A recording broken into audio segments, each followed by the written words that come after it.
Va ora in onda Che giorno è? Convenevoli formulaici, genetliaci, ricorrenze, commemorazioni, rilevamenti demoscopici e musica per voi. La verità è che sono cattivo, ma questo cambierà. Io cambierò. È l'ultima volta che faccio cose come questa. Metto la testa a posto, vado avanti, rigo dritto, scelgo la vita. Già adesso non vedo l'ora. Diventerò esattamente come voi. Il lavoro, la famiglia, il maxi televisore del cazzo, la lavatrice, la macchina, il CD e l'apriscatole elettrico. Buona salute, colesterolo basso, polizza vita, mutuo, prima casa, moda casual, valigie, salotto di 3 pezzi, fai da te, telequiz, schifezze della pancia, figli, a spasso del parco, orario d'ufficio, bravo a golf, l'auto lavata, tanti maglioni, Natale in famiglia, pensione privata, esenzione fiscale, tirando avanti, lontano dai guai, in attesa del giorno in cui morirai. Oltre la pagina che viene alle 13.35, perché questo invece è Che giorno è, con l'immaginifico Francesco sulla tolda di comando in regia tecnica, con temperature che secondo la commissione interna in questi locali sono pari a 24,7 gradi centigradi sopra lo zero, 10,7 esterni, 54% l'umidità, 1026,7 millibar la pressione. In simultanea con noi quando sono scoccate le 12.40 e con Francesco siamo a 137,8 metri sopra il livello del mare. L'abbraccio forte, forte, forte, forte, come prevedono giustamente i convenevoli formulaici, alla signora Clotilde, alla signora Carmela e alla signora Adrianangela.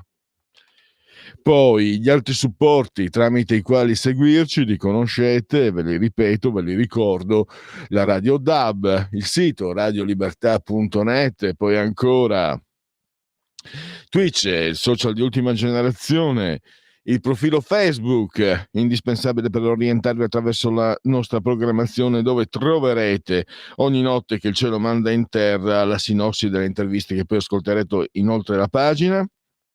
Ancora YouTube, Alexa, accendi Radio Libertà, passaparola, ve ne saremo riconoscenti, e poi anche le importanti applicazioni iOS e Android che vi permettono di seguirci ovunque voi siate con i vostri cellulari sulla costa terrestre. Di quel che c'è non manca nulla. I numeri telefonici per intervenire direttamente senza filtri né censure, il numero è 02 92 94 7222.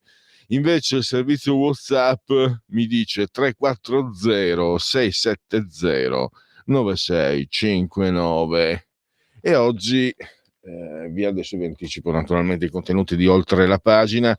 Naturalmente ci sono, e ci mancherebbe che non ci fossero, i sondaggiati, i genetriaci, poi i rilevamenti demoscopici, e cioè i sondaggetti, e anche la musica per voi. Oggi abbiamo due proposte, due offerte che coincidono appunto con il genetriaco di Jacques Brel, cantautore di origine belga, francese, francofono comunque, fiammingo a dir la verità, quindi neanche tanto francofono, spesso saccheggiato anche da De André, e poi indirettamente, perché ve lo spiego subito, tanti Sex Pistols, perché è il genetriaco della stilista scomparsa qualche anno fa, Vivienne Westwood, che insieme a Malcolm McLaren tenne a battesimo in pratica il punk nella prima metà degli anni 70. E questo è quanto. Invece, per quanto riguarda oltre la pagina, parleremo dei dazi, è la notizia del giorno. Lo faremo con Marco Scotti, che è condirettore di affariitaliani.it, lo sapete, la rivista online più antica d'Italia.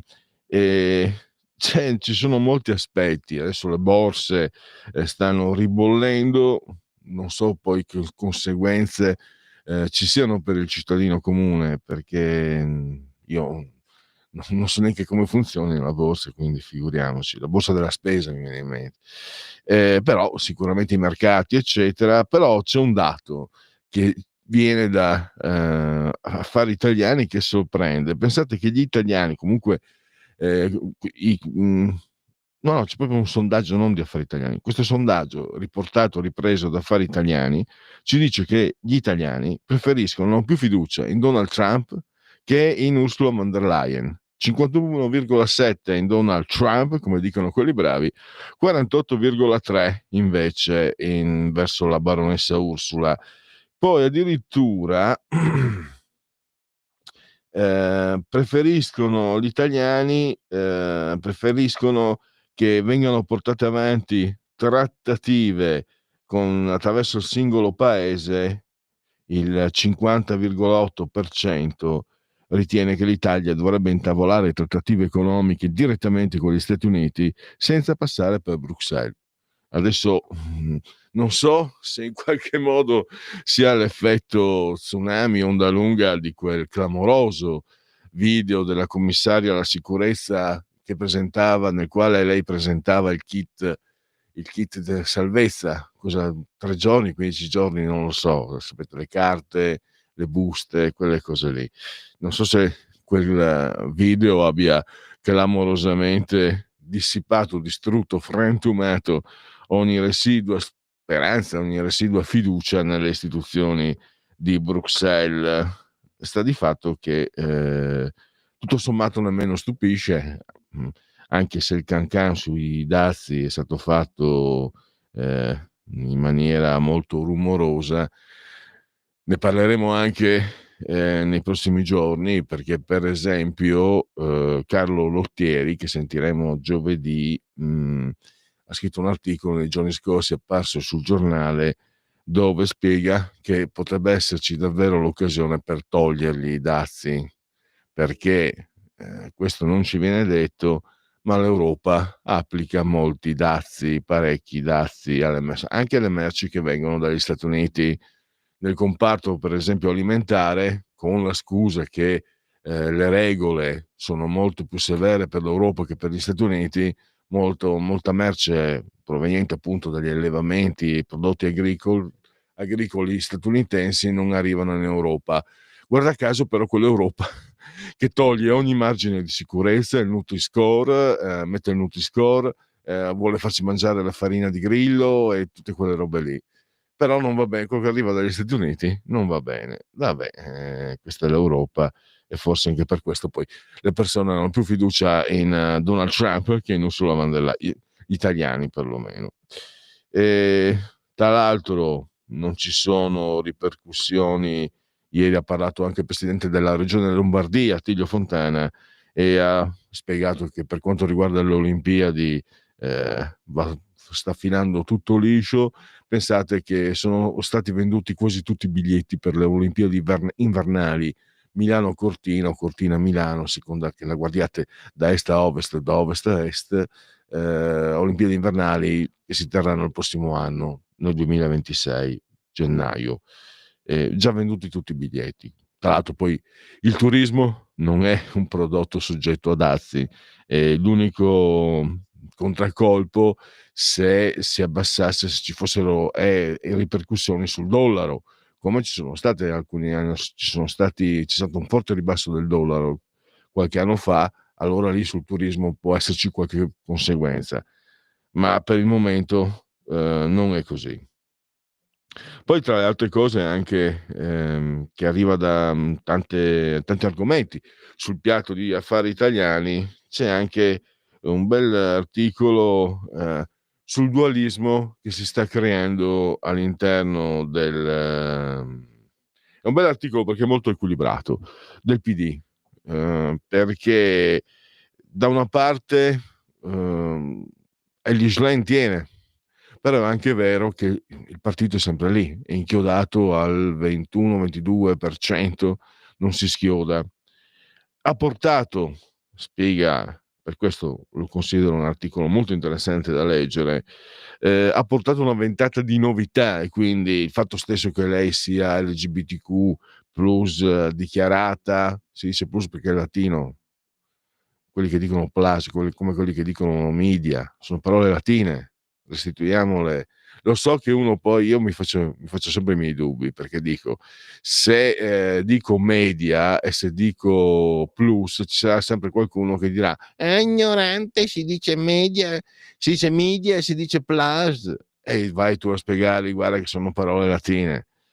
Per esempio io non ho il coraggio di dire Nike, anche se è il nome greco, perché passare per ignorante mi dà fastidio. Tutti dicono Nike, si fa riferimento anche a una determinata marca di scarpe, però sì, è Nike si dice, non Nike. Vabbè, stiamo andando avanti, stiamo andando troppo oltre con le parole, restiamo su questa ricostruzione che riguarda il PD e che vede avanzare in silenzio Paolo Gentiloni, Nobilomus, non so quanti cognomi ha, che è già stato peraltro anche presidente del Consiglio. Quindi da una parte una leader che col suo modo di fare, anche sempre che lo spiega, sempre questo agitare le mani, a usare toni molto accesi, comunque accalora. Quelli del PD, e non altri. Mentre Gentile, cioè, da quello che ho capito, ne parleremo anche con Marco Scotti, si capirà quali sono, che aria tira a seconda di chi verrà candidato tra 2 anni. Penso che tra 2 anni, non penso che andremo a votare nell'autunno del 2027, andremo a votare in primavera, quindi tra 2 anni, anche meno. Qualcuno dice che io non sarei sorpreso che Giorgia Meloni a un certo punto potrebbe fare la mossa del cavallo. Le riforme, quella del premierato, non se ne parla neanche più, era il suo cavallo di battaglia, poi gli alleati ogni tanto magari fanno il loro lavoro di alleati, quindi leali, come ha detto Luca Zaia, al governo, ma ognuno pensa anche ai propri interessi. C'è la patata bollente, si può usare questo termine, delle regioni, soprattutto c'è il Veneto che andrebbe a votare già alla fine di quest'anno, poi vediamo, terzo mandato, slittare al 2026 perché appunto ci sono le Olimpiadi, ci sono tanti, diciamo, qualcuno ha anche detto che quell'incontro che c'è stato con Calenda potrebbe voler dire che Giorgia Meloni fa la mossa del cavallo, va alle elezioni nel 2026 con Forza Italia e Forza Calenda, e taglierebbe l'alleanza con la Lega. Comunque sia, vedremo in base a quello che succederà, lo capiremo anche in base a quello che sceglierà il PD. Chiaramente la scelta individuare in Paolo Gentiloni il candidato significa avere delle chance, intravedere chance di governo, mentre se porti Elly Schlein vuol dire che queste chance non le hai e preferisci stare all'opposizione, che è una parte che forse Elly Schlein diciamo interpreta nella maniera giusta. Poi parleremo nella seconda parte di oltre la pagina, cioè alle 14:35, avremo Ivo May, giornalista, saggista, ha scritto un bell'articolo anche sulla questione della disparità, no? Cioè, se ne è parlato anche nelle scorse settimane, noi lo riprendiamo oggi. La ricchezza dei miliardari nel 2024 è aumentata di 2.000 miliardi di dollari, raggiungendo un totale di 17.000 miliardi. Quello che stupisce è che l'1%, più ricco della popolazione mondiale detiene e controlla quasi il 50% della ricchezza globale. C'è una sproporzione, una sperequazione, perché vuol dire, insomma, vuol dire anche ingiustizie sociali. Facciamo i comunisti per una volta. E pensate, il 50% della popolazione più povera detiene il 2% della ricchezza, quindi qualcosa non funziona. In realtà ne parleremo con Ivo May. Credo che questo sia il frutto ne abbiamo parlato anche la settimana scorsa con Pietro De Leo. Si comincia a vedere, a pagare in termini concreti, non da adesso, perché questa disparità sono già 10 anni fa. Come adesso ho visto che i grandi giornali quasi non la riprendono più questa notizia. Mi ricordo il Sole 24 Ore ogni anno riprendeva, perché ogni anno c'era una crescita del divario. Adesso ormai non ne parla quasi più nessuno. Credo sia il 2011-2012, quindi insomma non sono 2 o 3 anni. E credo siano i frutti amari della globalizzazione, che prende il via dal crollo del muro di Berlino. Da un bene può nascere un male, da un male può nascere un bene, la vecchia storia. Sta di fatto che quello che è stato sicuramente un momento di grande libertà, di grande attesa, di grande speranza, anche per noi che eravamo giovani in quegli anni, poi invece ha dato l'abbrivio a un tipo di politica globale nella quale a un certo punto la finanza ha avuto il sopravvento molto anche pesante nei confronti della stessa economia e della politica. Fatto sta che fino tra gli anni 80 e 90 si parlava ancora dei grandi leaders politici. Io ci metto anche Bettino Craxi, ci metto Mitterrand, ci metto Margaret Thatcher, ci metto Helmut Kohl e prima ancora di loro altri. Poi invece a partire dagli anni 90 tutti i paesi, ma ci metto anche Ronald Reagan. Quindi anni 80 fino ai primi 90 abbiamo avuto politici di grandissimo spessore distribuiti in tutto l'Occidente, e invece no, senza mancare di rispetto a nessuno, abbiamo visto una decadenza che forse ha avuto il suo momento di apoteosi in una commissaria per la sicurezza che ha avuto, diciamo, l'idea, l'ingegno di pubblicare quel filmato che penso tutti abbiano visto, o di cui abbiano tutti perlomeno sentito parlare. E il risultato lo si vede nell'economia, perché l'Italia ha visto i salari e il potere d'acquisto calare in modo vertiginoso, con l'euro più di tutto, ma era già comunque negli anni 90, e ho l'impressione che la Germania, la Francia non stessero peggio prima della globalizzazione, e quindi poi ci sono i fenomeni migratori, che sono indice di una grande povertà in alcune aree sempre più vaste del pianeta. Quindi anche quello non possiamo dire che sia giusto, no? Vi ricordate quando c'era Bono che faceva degli U2, faceva bella figura, bisogna togliere il debito ai paesi poveri, una fesseria in economia, me l'hanno insegnato, una fesseria colossale, ma quella volta tutti bravo, boh. Mi ricordo che c'erano alcuni economisti di quegli stessi paesi interessati che spiegavano che era sbagliato quella volta, però comunque di fatto le cose sono peggiorate ulteriormente ed erano già non messe bene all'epoca. E questi dati sono una base sul quale appunto riflettere, perché il mondo va veramente molto veloce, va veloce verso una distanza tra i ceti sociali, va veloce verso l'avvenire, il futuro, l'intelligenza artificiale che si intreccia anche con l'economia, perché Ivo May ricorda anche quello che è successo a fine gennaio con questa startup cinese, la DeepSeek, diffusa a bassissimo prezzo, ha creato un tracollo del Nasdaq, no, scusate, del titolo dell'Nvidia. Nvidia, che è un colosso dei semiconduttori, tutti avrete sentito parlare, insomma, la scheda video, eccetera, eccetera. In un solo giorno ha perso il 17%, un colosso appunto della Silicon Valley come Nvidia, che ha perso il 17%.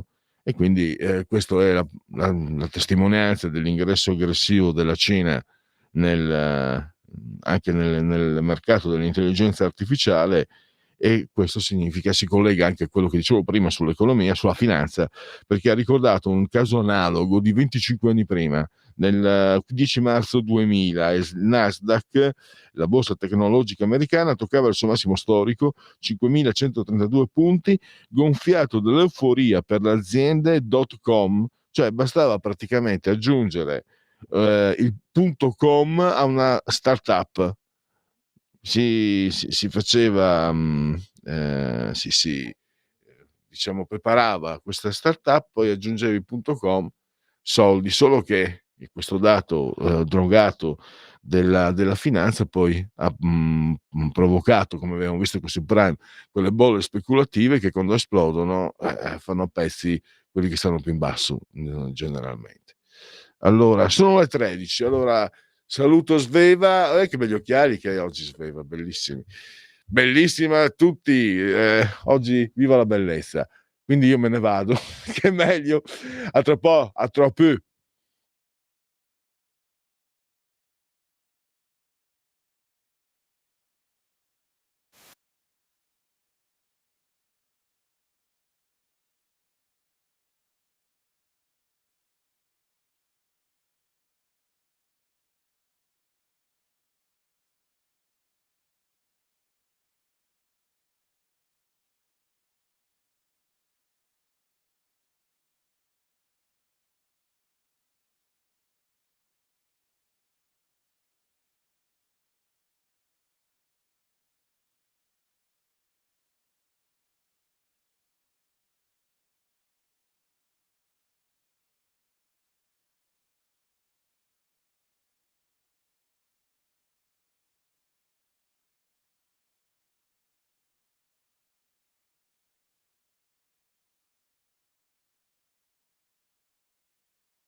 Dal produttore al consumatore, Sicurbet produce impianti d'allarme per case, negozi, uffici e capannoni e oggi ti presenta Dialogos, l'unico antifurto senza fili che ti permette di rimanere in casa d'allarme inserito e a finestre aperte. Sicurbet offre l'impianto d'allarme senza fili a partire da €950 con 2 anni di garanzia integrale. Telefonate subito al numero 348 71 59 492 per conoscere Dialogos e alle prime 5 telefonate il combinatore telefonico è in regalo.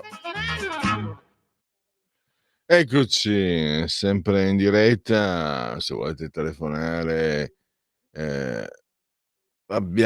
stiamo mandando brani appunto in onore del genetriaco di Vivienne Westwood, stiamo mandando brani dei Sex Pistols che mi hanno fatto tornare indietro di quanti anni?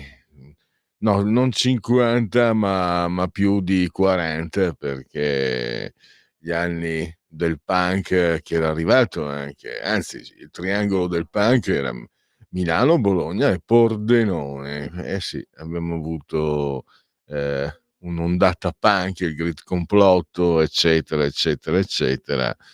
Mi ricordo che non so se era in provincia di Pordenone, mi sembra, c'era una discoteca, era praticamente una stalla in mezzo ai campi, adibita a discoteca. Venivano anche i dark e i punk da Trieste, cioè venivano anche da lontano perché era uno dei pochi posti, c'era l'anarchia più assoluta. Intanto le sedie era qualcosa tipo Fantozzi, mi ricordo che c'era anche la poltrona, c'erano le poltrone come quelle di Fantozzi, sapete, quelle, i sacchi che ti ribalti, poi c'era sedie disarticolate, c'era di tutto. Vincent, aspetta che racconto le avventure in una antica discoteca punk dei miei tempi, in mezzo ai campi, praticamente un'ex stalla. C'erano le sedie come quelle di Fantozzi, ma le sedie erano prese proprio dall'immondizia, e mi ricordo c'era una pista, chiamavano così, si mandava solo punk e basta. Mm-hmm. Al massimo c'era qualcosa di ska ogni tanto e si pogava come pazzi, e poi birra a prezzo pop, e per il resto c'era, io me lo ricordo ancora, in mezzo al buio sentivi nelle file dietro c'erano gente che trombava, proprio sentivi un giorno mi sono scivolato e praticamente stavo mettendo le mani sul sesso di una ragazza che stava trombando. Scusa se rido, Pelle, ma Poi vomito, fiumi, Madonna. bottiglie rotte. No, Pelle, scusa e pensa che io ho nostalgia di quei tempi selvaggi e selvatici. Guarda, Pelle, guarda, mi hai fatto rivivere una parte della mia vita, perché quando arrivai a Milano dalla Calabria con le valigie di cartone, io abito in una dalla zona Calabria con furore. dalla Calafrica, a dire la verità. Sono arrivato a Milano e c'era il primo centro sociale che si chiamava il Virus, che era in piazza Bonomelli, cioè il Leoncavallo è roba per chic, per gente chic, dove era stato occupato per anni ed è stato famosissimo il Virus in piazza Bonomelli, sì, a Milano, era dominio dei punk. Io andavo poi... Però aspetta, che lì c'era poco di politicizzato. No, non c'era e quel politica, non pochissimo c'entrava. era più di destra che di sinistra. Sì, comunque non c'entrava niente la politica a quei tempi. Mi ricordo che ero un ragazzino. Era libertà assoluta. Ecco, quindi bazzicavo quei centri così, anche perché era gratis la musica. Te la faccio breve, sono andato, credo, a Modena, a Pogare, ok? Al Motion, forse si chiamava il Motion, pensa che memoria. Entro in questo locale e mi vedo tutti questi punk con dei teschi attaccati alla testa e le caprette, con le corna vere, dei teschi veri. Giuro, siamo dovuti scappare perché ci hanno inseguiti in 50 che ci volevano menare, per farti capire, perché erano delle grandissime belle ragazze quelle punk, c'è da dire. Ma devo dire che quella discoteca, tanto io non amavo andare in discoteca, andavo solo lì perché proprio c'era libertà. Anche noi andavamo solo per cuccare quelle lì. No, poi io ero timidissimo, lo sono ancora. No, sai cosa adesso? Al di là poi del nostalgismo, tu sei più giovane di me, hai vissuto qualche anno dopo di me questo, ma stiamo parlando di epoca in cui la parola libertà si respirava. Mi chiedi che cos'è la libertà? Non ha una definizione. Io so che in quegli anni la vivevamo, la si viveva. E al di là del fatto che si era più giovani, eccetera, ma intorno a me mi sembrava che la vivessero tutti. Ma infatti sono fortunato perché sono arrivato a Milano in quel periodo dove c'erano i punk, gli skinhead, c'erano i China, i rockabilly come me, c'erano i Moz, c'erano le bande a Milano, via Torino, c'erano tutti questi qua, i paninari, Sì, c'era una libertà incredibile. Ecco, esatto, perché questo fermento evidentemente significa che di base c'è la libertà creativa e di scelta. Visto, ti devo lasciare perché mi dicono c'è una telefonata, ma con te ci riacciuffiamo perché a Sì, venerdì in dobbiamo questi giorni. parlare di anche se in questi, perché venerdì c'è il Movie Time, non so Esatto. se l'hai già preparato nuovo, Sì, comunque sto preparando perché... il film sulla Passione di Cristo. Ah, perfetto, beh. Grazie Vincent, non so, mi sembra ci sia una telefonata, vediamo se c'è ancora. Pronto? Sì, ci sono. Allora, Buongiorno. buongiorno a tutti e Punk e compagnia bella sono tutta gente lavoratori, cioè quei lavoratori che sono invidiosi dei lavoratori che hanno la macchina in strada, non hanno il garage sotto i condomini e quindi quando capita li distruggono anche le macchine. Detto questo, volevo dire, ho assistito lì a una cronologia delle prese di posizione dell'Europa con l'America e quello che mi ha colpito di più è la tassazione sugli yacht. Quindi adesso sono un grandissimo pensiero. Non so se comprarmi una Lucia o una Paranza. Grazie, buongiorno. Benissimo. Il governo Monti applicò la tassa del lusso su spinta della sinistra. Morale della favola, credo La Spezia. C'era la ditta che costruiva gli yacht più lussuosi. Cosa hanno fatto? Cosa ha fatto il proprietario? Si è spostato a Marsiglia, a Monaco, insomma, si è spostato in Francia, dall'altra parte del Golfo, chiamiamolo. E naturalmente gli operai sono rimasti a casa. Va bene. Comunque, signora, è meglio essere chiaro, noi stiamo parlando di punk. Lei stava facendo riferimento ai centri sociali, noi punk non avevamo un cazzo di invidia per nessuno perché eravamo troppo nichilisti, questo sì, e troppo anche desiderosi di respirare libertà. Non ci confonda, per favore, i punk sono una cosa, chi è punk per sempre, anche quando diventa vecchio e ciccioso come me. Quelli di sinistra sono un'altra cosa. Evidentemente, signora, lei non ha conosciuto i punk, mi dispiace perché si sarebbe divertita. Allora, andiamo avanti, perché ci sono i genetriaci, ricorrenze e commemorazioni del 19° giorno di Germinale, mese del calendario repubblicano. Per tutti è un martedì, un martis 8 di aprile, anno domini 2025, che dir si voglia. Nel 1990 venne trasmesso il primo episodio della serie televisiva Twin Peaks. C'è un'altra telefonata, pronto? Ciao Pellegrini, sono Marco da Mantova. Ciao. Poco fa parlavate della libertà che c'era negli anni 90 o anche 80. Io ho abitato nel milanese da bambino, poi sono venuto qua. Allora, negli anni 80 c'era di tutto, c'erano i paninari, c'erano i dark, c'erano i baiosi, quelli che stavano tutti vestiti di jeans, stracciati, capelli lunghi, musica afro, funky quello duro degli anni 70. Quindi c'era estremamente libertà e tutti rispettavano tutti, cioè tu le botte le prendevi e te le andavi a cercare, ecco. Comunque non è di questo che volevo parlare, non c'è niente di peggio che l'ideologia. Ti racconto questo e poi ti lascio proseguire. Ieri sera mia moglie stava guardando un po' Facebook e si è imbattuta in un carissimo amico che abbiamo, che io sapevo essere di sinistra, mio compagno di compagnia quando avevamo 17-18 anni. E sapevo essere di sinistra fin da allora, tant'è che quando si parlava di politica e si parlava della Lega, quando c'erano ancora Lega ladrona, la Roma ladrona, la Lega non perdona, i manifesti di inizio anni 90, fine anni 80, lui mi diceva: Marco, hai ragione, ma io sono di sinistra, mio padre è stato di sinistra, mio nonno è stato di sinistra e via discorrendo. Ieri sera ha dato dei microcefali commentando i dati di Trump a tutti coloro che sostengono le politiche di Trump.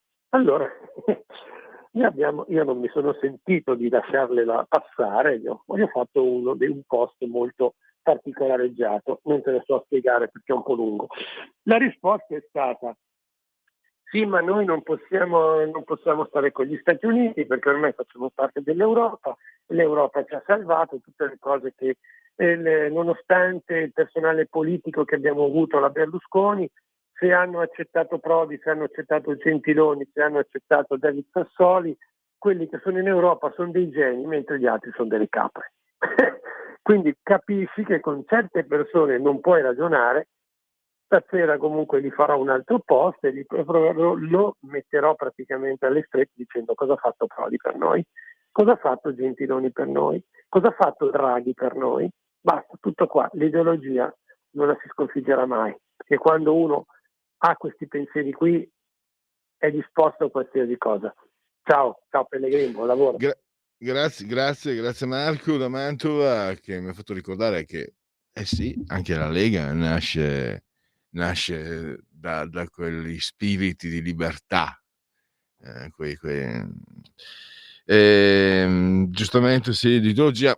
Ecco, io voglio stare attento, però non è che perché siccome Trump ci è simpatico, se i dazi non fanno bene e noi non lo diciamo, dobbiamo cercare di capire come stanno le cose. Io mi sono fatto convincere, perché lo conosco, lo stimo, ho molta fiducia di lui, ha sempre visto giusto, Carlo Lottieri, che sentiremo giovedì, però dopodomani, che dice che è l'occasione per azzerare i dazi. E sapete chi ci guadagna se si azzerano i dazi? Noi consumatori. Tutto lì. Adesso vediamo. E intanto genetriaco di Margherita Sarfatti, veneziana, è stata di sinistra ed è stata amante del duce. Pensate che Benito Mussolini vergava, questo è un termine che non ho scelto a caso, le vergava dei messaggi del tipo: dal tuo devotissimo selvaggio. Mamma mia. Poi abbiamo Mary Pickford. Ho visto Hollywood nascere e morire, una nomination e un Oscar. Poi lo scrittore preferito di Charles Bukowski, che è stato per molti anni il mio scrittore preferito, John Fante, Chiedi alla polvere. Una frase di John Fante: il mare è un mito, non è mai esistito. Poi la mia personalissima coperta di Linus è Emile Cioran, nato in Transilvania, ma francese al punto da avere il vezzo di farsi chiamare Cioran. Se obbedisci al primo impulso, passerai le giornate a scrivere lettere di ingiurie e di addio. Poi abbiamo, ve l'ho detto, Jacques Brel: il talento è solo la voglia di fare qualcosa, tutto il resto è sudore, traspirazione, disciplina. Comunicazione di servizio per Sveva. Me ne ero dimenticato, non l'ho messo in elenco. Dovresti cercarmi la sigla di Twin Peaks, visto che sono 35 anni esatti. Twin Peaks, i picchi gemelli dovrebbe essere. È una serie. Ebbe un successo clamoroso, sconvolgente. In quegli anni non riuscivo a vedere la TV perché non ero mai a casa. L'ho rivisti molti anni dopo ed era eccezionale, strepitoso. Mi sono comprato quel cofanetto, una serie e poi con la seconda. Praticamente c'è la TV prima di Twin Peaks e poi quella dopo.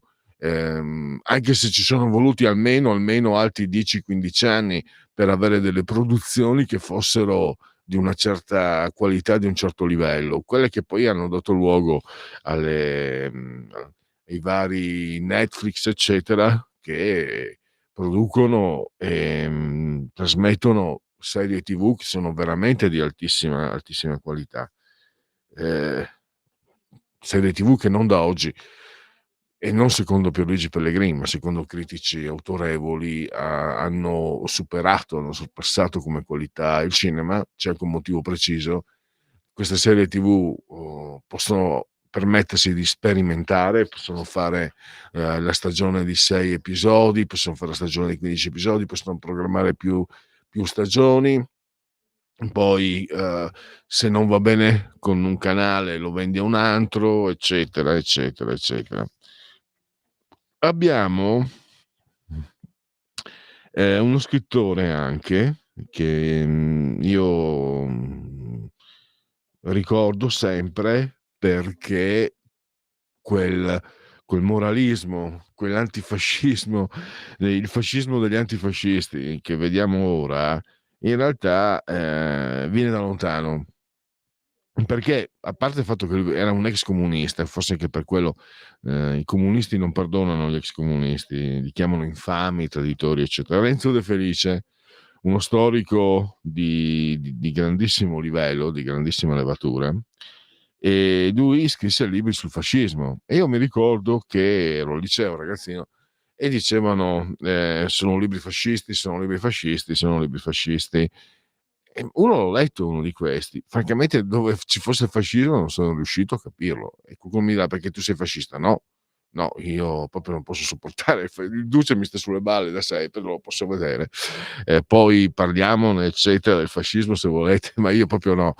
No, Renzo De Felice fa il lavoro dello storico, faceva il lavoro, si è morto da tanti anni, faceva il lavoro dello storico, però quella volta, sto parlando seconda metà degli anni 70, quindi quasi 50 anni fa, c'era già quella volta che gli dava del fascista, quindi probabilmente saranno i genitori o i nonni di quelli che sputano e vomitano questa accusa contro chiunque dica cose che a loro non vanno bene. Un grandissimo, ho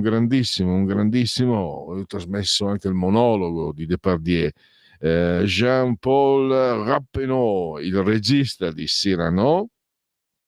Poi abbiamo Vivienne Westwood, ve l'ho già detto, che disse: l'unico motivo per cui faccio moda è fare a pezzi la parola conformismo. Renzo De Felice disse: da un punto di vista militare il terrorismo era privo di utilità. E poi ancora abbiamo Douglas Trumbull, che ha vinto 2 Oscar ed è stato anche produttore degli effetti speciali per Odissea nello spazio. Poi è stato amato, è sacro per i tifosi della Roma, però so che è stato molto amato anche dai tifosi del Milan. Il grido era, soprattutto quando si prestava a battere i calci di punizione, che era una delle sue specialità, non di rado segnava, c'era proprio si sentiva dalle curve della Roma, ma poi anche dalla curva del Milan. Oh Agostino, Agostino, oh Agostino di Bartolomei, che ha ispirato anche uno dei primissimi, o se non il primo film di Sorrentino, L'uomo in più. Io tifoso dall'Inter, ma lo adoravo, Agostino di Bartolomei, romano, romanista, bandiera della Roma, perché era di quei giocatori. Già quella volta, adesso ci sono davvero delle sgradevolezze, ma anche quella volta. E lui invece era sempre impeccabile, un signore, sempre misurato, sempre tosto, una pietra.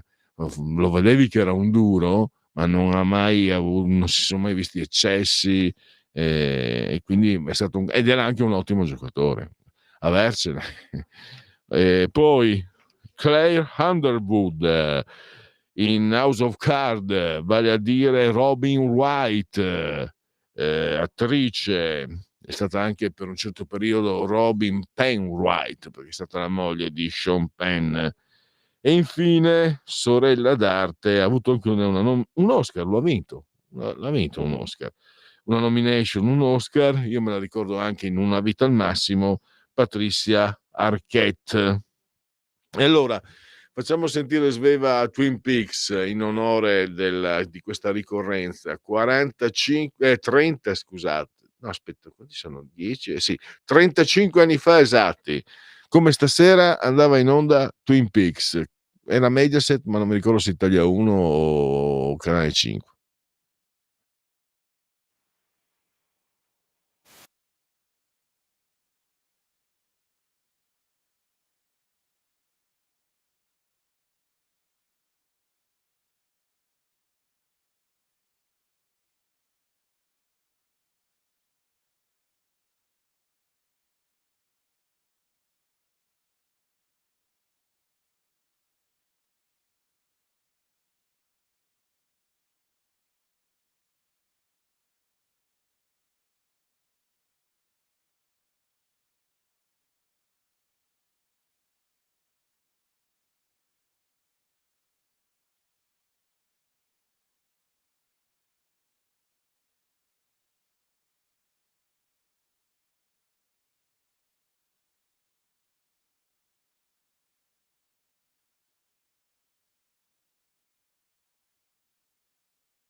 Di nuovo sempre in diretta.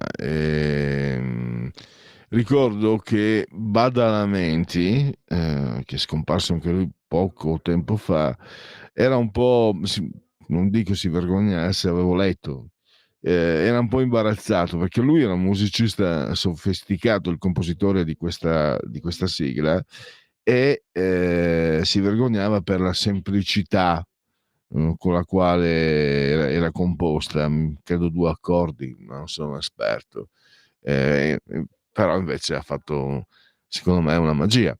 C'è questo ascoltatore che scrive, dunque ci riporta Malpensa 24, Vigevano Malpensa, il Consiglio di Stato boccia il fronte del no alla superstrada e scrive: meno male, almeno questo è un pezzo in più nella parte ovest di Milano che mancava, poi in futuro basterà collegarlo alla tangenziale ovest, magari verso Melegnano. Ci vorrà un po', ma qualcuno lo farà. Grazie, molto interessante, e grazie anche all'ascoltatore per questa segnalazione. Andiamo ad aprire i sondaggetti, i rilevamenti demoscopici. L'immagine dei sindaci in Italia, realizzato da EMG Different, committente Lega Autonomie Locali. Allora, parliamo del ruolo del sindaco. Quali sono le principali funzioni? Gestione dei servizi, 64, garantire l'efficacia degli interventi, 59, sviluppo urbanistico e pianificazione territoriale, 56, lo sviluppo culturale, del turismo e dell'economia locale, 51, risorse finanziarie 49, le politiche sociali 44, rappresentare la città all'estero 41, attirare risorse da fonti esterne 40, e poi c'è l'orientamento politico amministrativo che è minoritario il 31. Quanto ritiene importante che un sindaco abbia sufficiente autonomia? Molto 29, abbastanza 64, poco per nulla 4,3. Quindi diciamo che il 93% ritiene che sia importante che i sindaci abbiano autonomia. Poi abbiamo ancora, vediamo se ci sono. Questo è importante, quanto è importante che il sindaco sia in grado di rispondere autonomamente a crisi o bisogni imprevisti. Molto abbastanza 96%. Insomma, questi quesiti, queste risposte danno l'idea proprio che il cittadino sia completamente dalla parte del sindaco. Secondo lei, parliamo del suo sindaco, quanto è autonomo nei confronti del partito di appartenenza 16, della provincia 11, della classe imprenditoriale locale 11, del governo 12, della regione 10, dell'Unione Europea 12. Togliamo la condivisione perché abbiamo altri due, questo è molto lungo. Allora, Sveva, se mi puoi togliere la condivisione e così passiamo adesso agli altri due che dobbiamo darvi velocemente. Allora, adesso Trump e Le Pen, quindi parleremo dopo di Trump.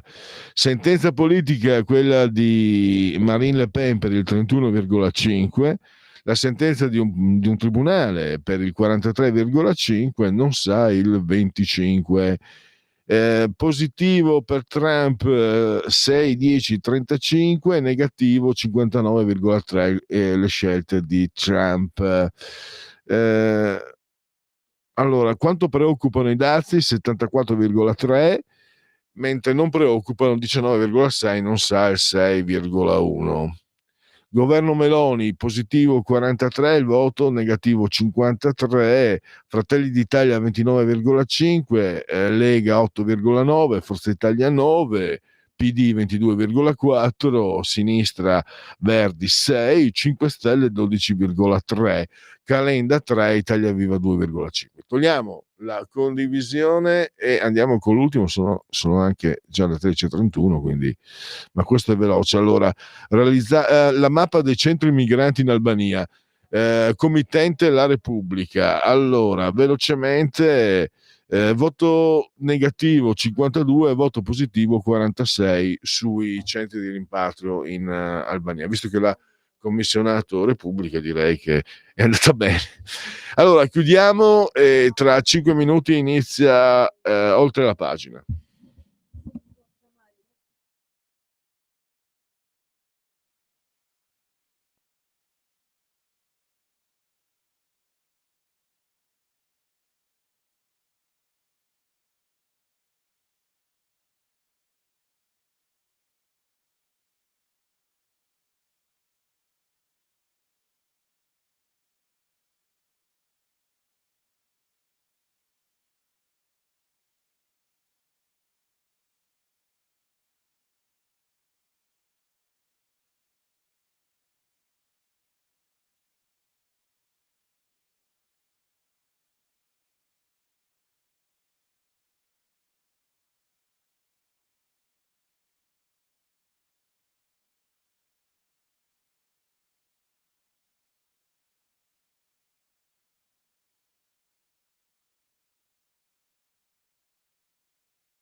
Avete ascoltato Che giorno è? Scegliete la vita, scegliete un lavoro, scegliete una carriera, scegliete la famiglia, scegliete un maxi televisore, scegliete macchine, elettronici e applicazioni.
Va ora in onda Oltre la pagina.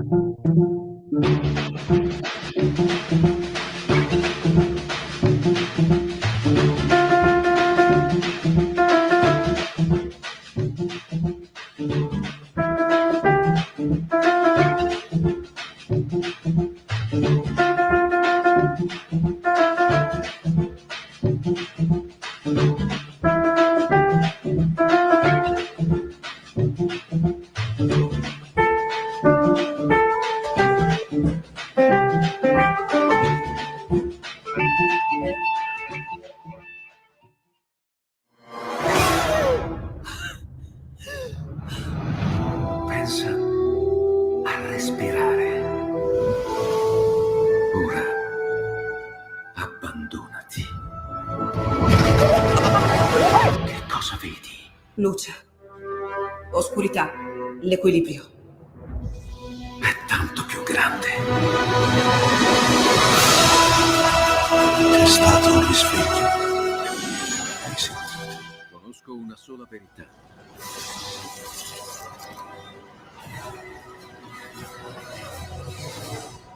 Movie Time ti fa entrare nel vivo del cinema, ti fa sentire come se fossi tu il protagonista del grande schermo.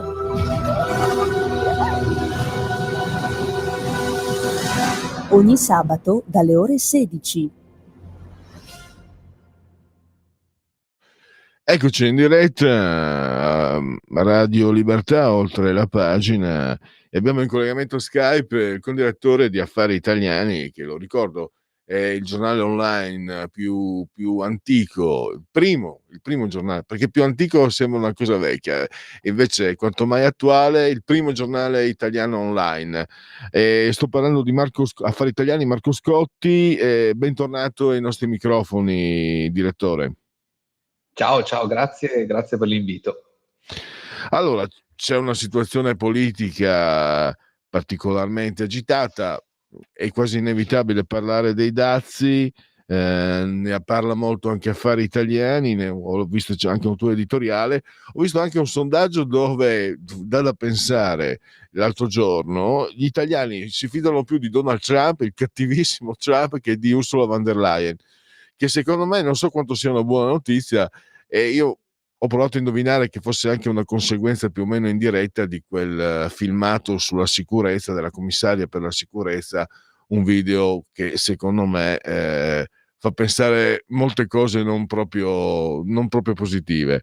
Ma allora, quello che voglio capire io, col tuo aiuto, direttore, e qui vedo tanti tifosi. A me sembra che ci siano quelli che sbraitano alla fine del mondo perché gli sta sulle scatole Trump, e dopo ci sono quelli che, siccome Trump, noi siamo tra qui, io sono tra quelli, per carità, Trump mi è simpatico, cioè nel senso, il suo andare contro la woke culture eccetera fa parte del mio modo di pensare, quindi sto dalla sua parte, però se i dazi mi danneggiano non sono un autolesionista, quindi vorrei capire da te cosa possiamo aspettarci.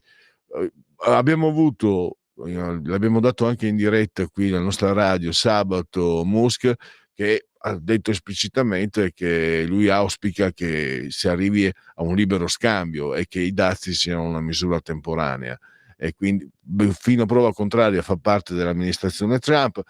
Si è letto che Trump non sarebbe d'accordo con lui, insomma tanti segnali di ordine contrapposto. Tu come la vedi? Allora, prima di tutto parto dal fondo della tua domanda, quindi per quanto riguarda il rapporto tra Musk e Trump, su cui nessuno di noi avrebbe mai potuto scommettere più di un euro, a dire tanto, che sarebbe durato per più di un paio di mesi. E quindi su questo, come dire, tutto sta seguendo una rotta predefinita. Fa un po' sorridere, devo dirti la verità, l'introduzione così pesante dei dazi da parte di Trump, in una sorta di cortocircuito di chi per anni ha sempre sostenuto che la stella polare del suo agire politico ed economico dovesse essere Ronald Reagan. Tu lo sai, il famosissimo discorso dell'87 in cui Reagan disse che i dazi sono assolutamente da evitare, totalmente improduttivi e anzi recessivi e repressivi per loro stessa natura. Quindi con Musk, che oltretutto sta facendo un lavoro a suo dire anche piuttosto strano, perché sta usando la falce per abbattere qualsiasi tipo di spreco nella pubblica amministrazione, però siamo già ai ferri corti, questo è prevedibile anche perché Musk, non dimentichiamolo, ha perso una barca di soldi da quando Trump è alla Casa Bianca. Veniamo invece all'azione politica di Trump. Allora, qui c'è un doppio binario. Da una parte, come hai ricordato giustamente tu, c'è il tema della woke culture, di tutto quello che in qualche modo aveva un po' stancato la gente, se mi posso permettere. Ricorderai chiaramente che c'era un video che girava su Instagram poco prima delle elezioni in California di un tizio che, fermato dalla polizia, diceva di considerare se stesso un gatto e di conseguenza di voler come tale essere trattato. Era un video, non ho mai capito se fosse vero o falso, su questo forse bisognerebbe indagare, ma che riassumeva molto bene quella che fosse quantomeno la percezione in quel momento delle libertà individuali. Quindi ognuno poteva dire il cavolo che voleva, per non dire altro, e doveva essere tutelato e sopportato in qualsiasi sua stranezza. Abbattere queste cose sicuramente non è malvagio, anzi. Per quanto riguarda però invece la parte sui dazi, e su questi, amici miei, non si può in questo momento quantomeno, e poi vediamo come si andrà avanti, essere a favore dell'azione di Trump, ma questo per un motivo molto semplice e molto utilitaristico, cioè se poi si ingenera volontariamente una recessione, se poi in qualche modo si vengono a creare i presupposti perché nel mondo si stia un pochino peggio, basti vedere quello che sta succedendo adesso in borsa, ecco, su questo diciamo che è un pochino più difficile seguire il presidentissimo Trump.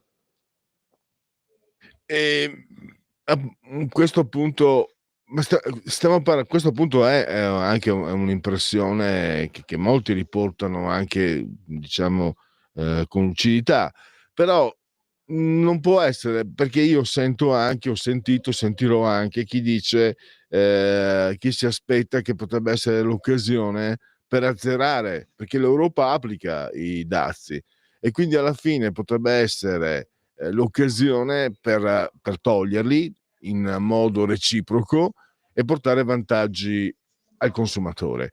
Io voglio capire se questa è una visione plausibile, ottimistica, se comunque nell'immediato, per esempio, l'effetto del crollo delle borse, a me cittadino che con le borse non ho nulla a che fare se non i sacchetti della spesa, che cosa comporterà per me il crollo delle borse, perché comunque è un fenomeno di portata mondiale. Ho messo insieme un po' le cose, scusami Marco, perché l'economia è un argomento per me complesso, non è proprio, diciamo, il mio pane quotidiano. Grazie a voi addetti ai lavori cerco di capirne di più io e insieme a me i nostri ascoltatori. Questa è in realtà una bellissima domanda ed è un tema sempre di grandissima attualità. Tu pensa però che le grandi crisi politiche ed economiche sono state precedute sempre da grandi crisi finanziarie. Pensa al 29 Wall Street e poi alla Grande Depressione e tutto ciò che è successo negli anni 30. Pensa in tempi molto più recenti ovviamente a quello che accadde nel 2007-2008 con i mutui subprime, Lehman Brothers, eccetera, cui fece seguito poi una delle più sanguinose recessioni, se escludiamo quella del Covid, sicuramente del dopoguerra, che portò poi ovviamente quindi anche a un impoverimento delle famiglie e delle aziende. Quindi c'è sempre poi una simmetria tra quello che succede sulle borse e quello che succede poi nelle tasche delle famiglie. Mi spiego meglio. In questo momento i prodotti più toccati sono ad esempio quelli che riguardano le tecnologie. Se tu domani ti trovi a pagare un cellulare che pagavi 100 euro, e non lo trovi più a 100 euro, ma faccio un esempio, 120, 130, 150 euro, questo è un effetto diretto di quello che sta succedendo in borsa nel momento in cui poi invece ti trovi a dover tirare fuori il portafoglio. C'è un tema di inflazione che comunque non è dettato direttamente dalla borsa, ma come dire, dal fatto che se le aziende perdono il loro valore di borsa, a qualche parte devono recuperare. C'è un tema anche legato alle materie prime, per cui il petrolio scende e quindi uno dice bene, finalmente pago meno la benzina ed è un'ottima notizia, quindi anche su questo, come vedi, poi la borsa ha un riflesso diretto sul consumatore, ma al tempo stesso esiste un'altra borsa, quella di Amsterdam, in cui si tratta il gas, e lì invece, come dire, i prezzi stanno salendo perché c'è maggiore incertezza, c'è maggiore preoccupazione e quindi la tua bolletta poi del riscaldamento sale. Quindi c'è sempre una strettissima correlazione, una strettissima connessione tra quello che succede sui mercati finanziari e quello che poi succede nell'economia reale, come la chiamano, che è un termine che a me non piace molto, ma che rende molto bene l'idea. Torniamo a Trump, quindi la sua è una strategia? Sicuramente sì, non dimenticare che il suo maestro è stato Roy Cohn, proprio un reazionario, un avvocato reazionario molto capace di trattare, che aveva proprio questo suo modus operandi, cioè di spararla al più alto possibile, in modo poi da riuscire a ottenere qualcosa di verosimile. Il problema però è che io ho il sospetto che Trump questa volta sia andato un pochino troppo oltre. È prematuro dire lo rovesceranno, impeachment, tutte queste cose qua, ovviamente non accadranno in breve, però se Trump perde il sostegno di tutte le grandi lobby, soprattutto quelle tecnologiche, pensa a Mark Zuckerberg di Meta, pensa a Apple, pensa a Google, pensa a tutti quei colossi che l'hanno sostenuto, perché indipendentemente da quello che si crede che la California e tutta la Silicon Valley siano luoghi tendenzialmente progressisti e più di sinistra, nel momento in cui si è capito che l'aria stava cambiando e che Trump avrebbe prevalso, tutti in blocco si sono spostati su posizioni più vicine alle sue. Pensa al fatto che Meta ha eliminato tutta la parte di controllo sulle discriminazioni di genere, sulla diversity and inclusion, come la chiamano. Quindi, come dire, Trump sta giocando una partita pericolosa. Apple ha perso più del 20% della capitalizzazione in 3 sedute di borsa. So quanto possa andare avanti a fare così. O lui si siede a un tavolo e tratta, e questo immagino che succederà a breve. Lui ha detto che ci sono 50 paesi pronti a trattare, non so se sia un numero reale o un numero inventato, oppure rischia grosso. Ultimissima chiosa, e poi mi taccio, per quanto riguarda il rapporto con l'Europa. È vero che c'erano dei dazi tra l'Europa e gli Stati Uniti, però erano nell'ordine del 3, 5, 6%, quindi non erano di questi livelli, ma soprattutto Trump ha fatto dei calcoli un po' bizzarri. Quel famoso cartellone che lui ha esposto è il frutto di un calcolo assolutamente strano tra il surplus commerciale e le esportazioni e le importazioni, quindi in realtà non era una roba in percentuale, ma era un tema di valore assoluto che lui poi ha trasformato in percentuale, e quindi anche questo è un modo di fare un po' strano. Comunque ne riparleremo, adesso non voglio fare un monologo, insomma. Direttore, ti chiedo, Italia e Cina, c'è chi dice, anche noi qui diciamo che il bersaglio di Trump è la Cina, e poi mi sembra il 16 dovrebbe esserci l'incontro tra Meloni e Trump, e lì la prova del 9 per Giorgia Meloni, credo, e questo rapporto con la Cina, questo scontro, perché lo ha dichiarato lui stesso, Trump, che lui vuole andare contro la Cina. Ecco, un tuo parere su questi due aspetti. Allora, per quanto concerne la Cina, io sono pienamente d'accordo con te. È ovviamente il suo obiettivo ed è il motivo per cui ha blandito Putin, per cercare di spezzare quell'abbraccio molto forte che si era venuto a creare tra Russia e Cina, e quindi questo ci sta, ovviamente.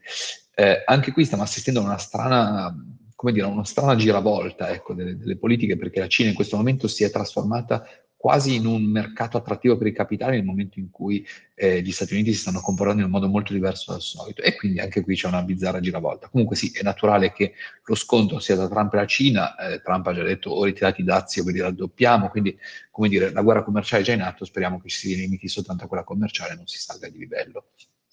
Per quanto riguarda invece l'Europa e la Cina... Sì. No, scusa, ti ho interrotto, dimmi. No, era sull'Italia. Certo. L'incontro Giorgia Meloni è un po' è la finale del suo campionato del mondo.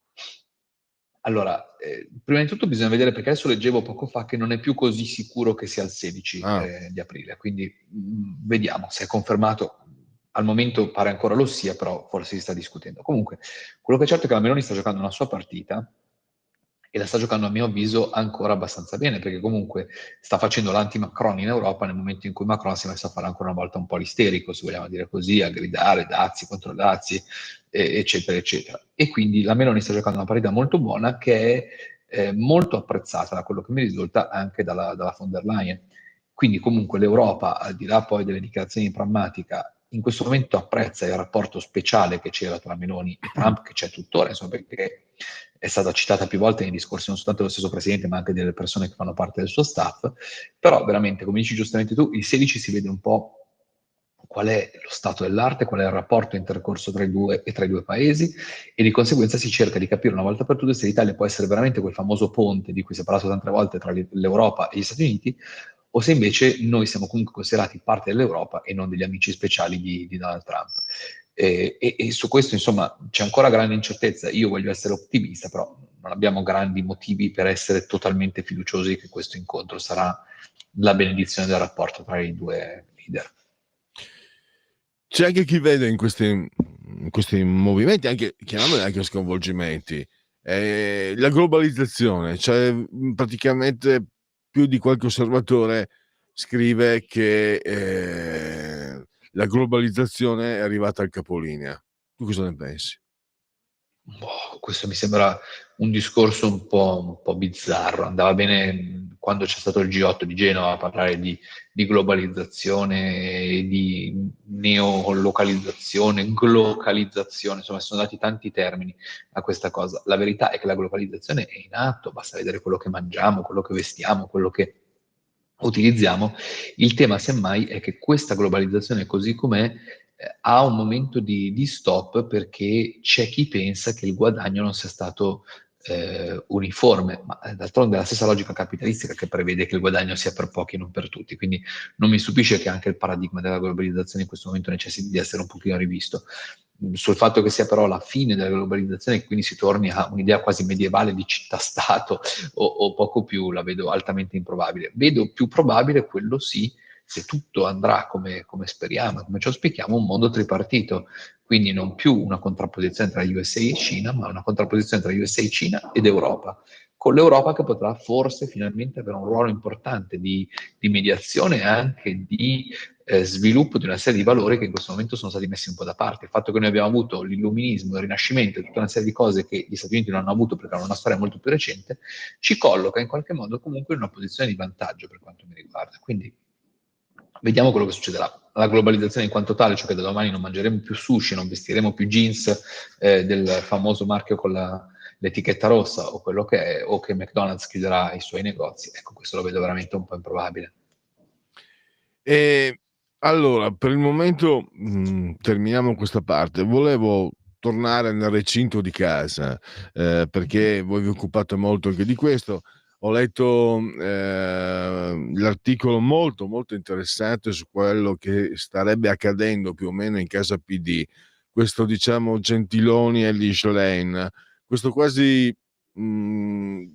allora, da una parte riassumo quello che ho letto e che ho capito dai vostri articoli. Da una parte Lish Lane comunque ha portato freschezza, ha portato morale, e anche lei stessa ha una sua originalità, il fatto anche di appartenere alla comunità LGBT eccetera, quindi ha portato energia. Però dall'altra è anche vero che il PD non si schioda dal suo 22% circa, e ci sarebbe un po' sotto traccia Paolo Gentiloni, che è già stato Presidente del Consiglio eccetera. Cioè, e qui do io la mia interpretazione: se alle prossime elezioni il PD si presenta con Gentiloni vuol dire che pensa di poterle vincere, se si presenta con Lish Lane vuol dire, è una semplificazione brutale perché può essere sbagliatissima, invece si presenta con Lish Lane vuol dire che pensa di fare ancora opposizione. E questo è un punto del quale volevo chiederti l'opinione. E poi anche, questa invece è una mia, non sono l'unico, è una mia fissa sta qua, la mossa del cavallo di Giorgia Meloni. Cioè Giorgia Meloni a un certo punto, la riforma del premierato che doveva essere il suo cavallo di battaglia, niente da fare. L'autonomia è una cosa che interessa a noi qui, la Lega, non certo a lei, in ogni caso si è sospesa. Potrebbe portare a casa la riforma della giustizia, che ha i suoi spazi controversi, potrebbe sorprendere tutti.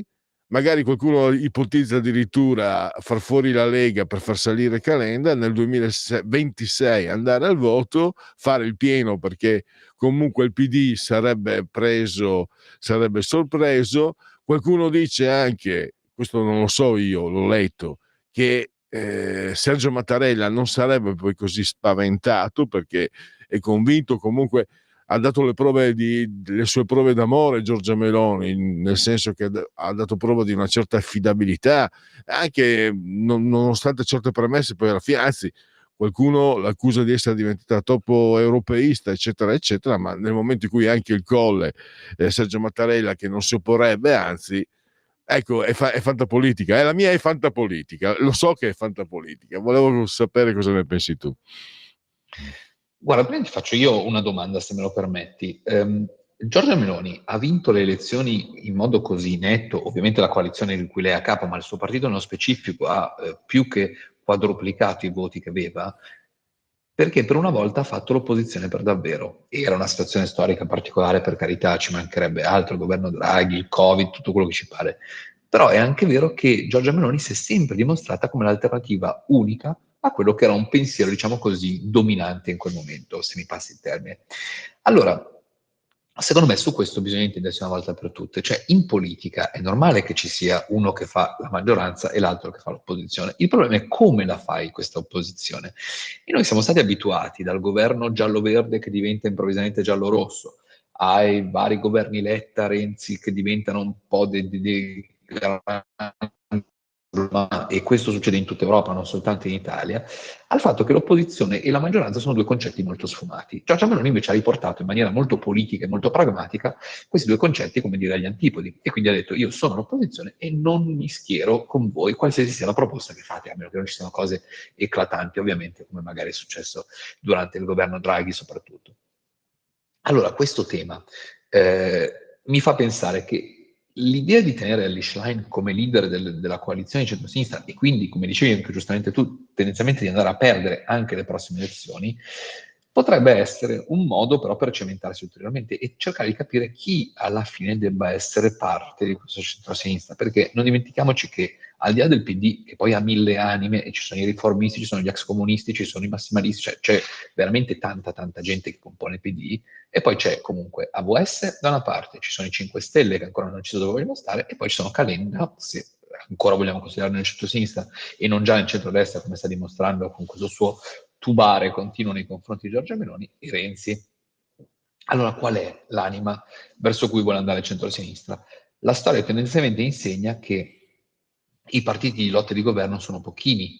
C'è forse quello della Meloni. In precedenza abbiamo avuto un PD tendenzialmente di centro-sinistra, mai espressamente di sinistra, abbiamo avuto un Forza Italia di centro-destra, mai espressamente di destra, e via dicendo. Quindi parlo ovviamente dei partiti dominanti all'interno della maggioranza. Quindi su questo, secondo me, bisogna capire che cosa si vuole fare. Io non vedo al momento la possibilità per un governo di centro-sinistra di vincere contro questa Giorgia Meloni che, come ricordavi tu giustamente, mantiene ancora un apprezzamento altissimo da parte degli elettori, altissimo, perché siamo comunque intorno al 30% dopo quasi 3 anni di governo, ed è un unicum nella storia repubblicana contemporanea. E al tempo stesso, certo, la Meloni può anche decidere di giocare una partita diversa, di staccare la spina a questo governo, di andare a vedere cosa c'è dopo, sapendo benissimo che nel momento in cui la faranno eccessivamente tribolare, passami il termine, lei può andare da Mattarella e di concerto, come hai ricordato giustamente tu, con un Presidente della Repubblica che non è per niente insoddisfatto dell'operato della Premier, cioè non è un governo di contrapposizione, era molto più contrapposto quello tra Berlusconi e Napolitano come rapporto, se vogliamo dire ad esempio. Ecco che si potrebbero aprire nuovi spazi. A quel punto però cosa succede? Che se tu schieri Gentiloni te lo sei bruciato, e se tieni la Schlein fai un'opposizione dura e pura. Ecco, il problema è fare l'opposizione. Torno sul mio tema. Ci vuole qualcuno che sia capace di dire no, di fare opposizione, ma non soltanto a parole, non soltanto su battaglie vacue. Serve un'opposizione globale su tanti temi, quelli economici, quelli politici, quelli sociali, cioè c'è tantissimo da lavorare per un centro-sinistra che non rappresenta più le fabbriche, ma rappresenta i salotti. Ecco, anche questo è un tema su cui bisogna interrogarsi. Noi purtroppo abbiamo esaurito lo spazio, direttore. Allora, io ringrazio Marco Scotti, ringrazio Affari Italiani e a risentirci a presto. Grazie, a presto. Allora, andiamo a chiudere. Allora, tra nello spazio successivo ci sarà qui il Parlamento, riapriremo le linee e ci sarà naturalmente anche il Segui la Lega. Allora, vediamo se ci sono aggiornamenti. Trentini, Meloni sente la mamma, lavoriamo per il suo rientro. La chiamata da Armando Colusso, il cooperante italiano in carcere a Caracas. Caso La Russa Junior, la procura chiede l'archiviazione per la violenza sessuale, ma va processato per revenge porn. Dazi, il bazooka è sul tavolo, le borse tornano positive, Trump minaccia la Cina. Con i dazi finirà l'epoca d'oro di Apple, il crollo in borsa è il peggiore tra le big, l'incubo dell'iPhone a 2.300 euro. L'attacco del big di Wall Street, Ackman, al segretario Lutnick guadagna mentre l'economia implode. Sono le 14, vediamo Dagospia che ci fa vedere le donne nude. Che ero di Roma, lui pensò che ero rumena, le 1000 vite di Beatrice Luzzi. la famosissima, celebre, chi non conosce Beatrice Luzzi? Io no. Allora, vedo di porre rimedio a questa lacuna. Intanto pausa.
Coming Soon Radio, quotidiano di informazione cinematografica.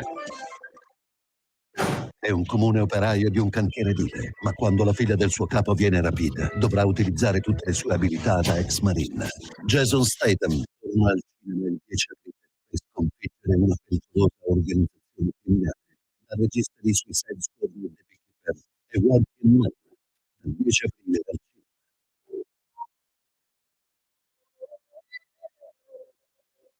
Bambino, mia madre mi insegna a fischiare, perché quando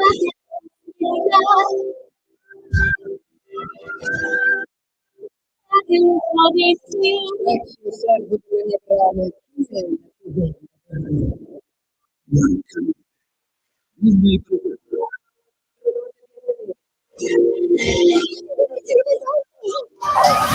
Ho avuto lo stesso pensiero.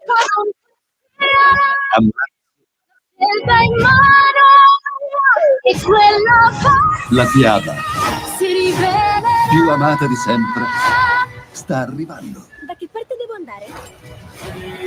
Disney Biancaneve, dal 20 marzo solo al cinema. Arriva al cinema il nuovo documentario su Pino Daniele, uno dei più amati maestri della musica italiana. La vittoria di un popolo e di un sud che si fa valere. con 31 canzoni originali e un inedito. Pino, diretto da Francesco Lettieri. Evento speciale al cinema, 31 marzo, 1 e 2 aprile. Il premio Oscar Robert De Niro hai preso una strada molto pericolosa. interpreta il duplice ruolo di Frank Costello e Vito Genovese. Ma perché non l'abbiamo mai prese prima? Diretto da Barry Levinson. Che è successo? Dai creatori di Quei bravi ragazzi, Bugsy e The Irishman. Ho chiuso. Di Alton Heights, i due volti del crimine, dal 20 marzo al cinema. Eccoci di nuovo in diretta, anche se volete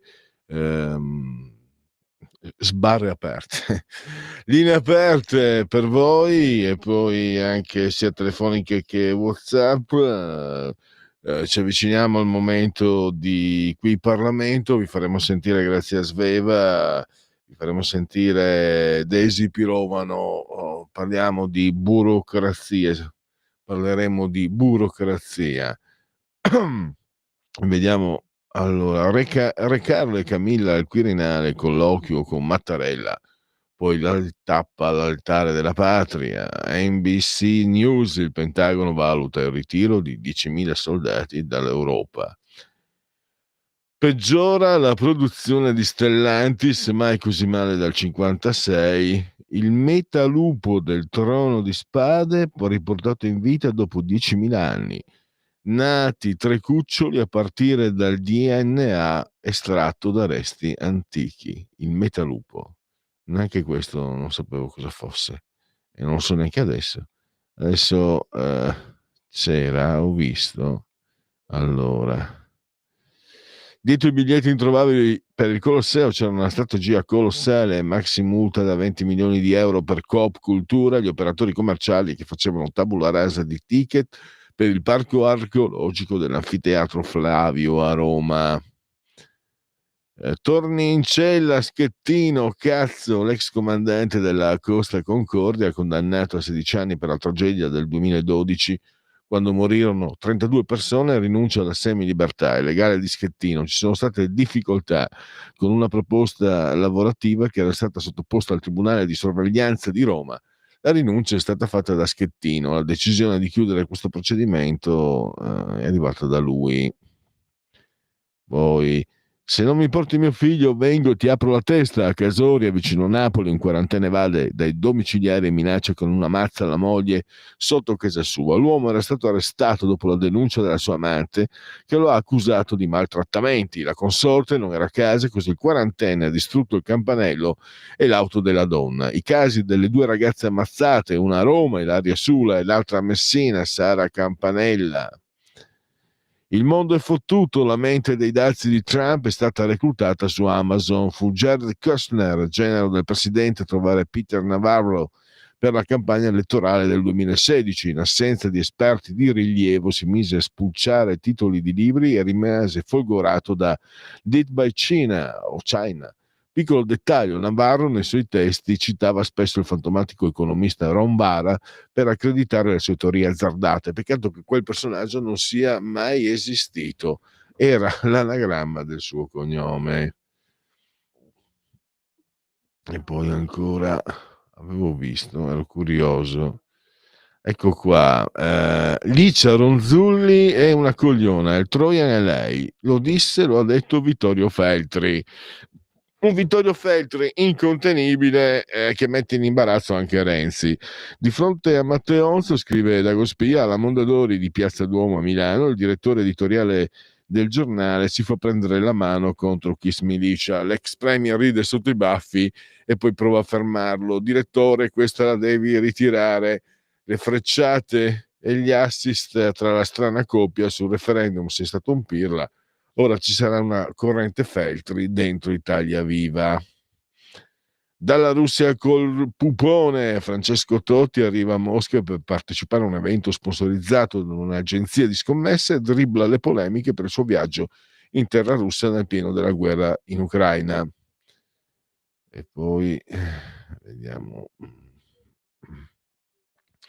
Qui abbiamo per colpire Trump il dragone azzanna J.D. Vance. Pechino replica a muso duro al vicepresidente americano che aveva affermato: prendiamo in prestito denaro dei contadini cinesi per acquistare le cose che quei contadini producono. Il Ministero degli Esteri cinese è sorprendente e triste sentire parole così ignoranti e maleducate da questo vicepresidente. Nella guerra dei dazi, Xi Jinping avverte la Casa Bianca: combatteremo fino alla fine. Allora io direi che possiamo fermare gli aggiornamenti delle agenzie di riferimento, di nostro riferimento, passare allora qui Parlamento, sentiremo Daisy Pirovano parlare di burocrazia, poi rientriamo in diretta tra pochi minuti. Qui Parlamento.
Qui Parlamento.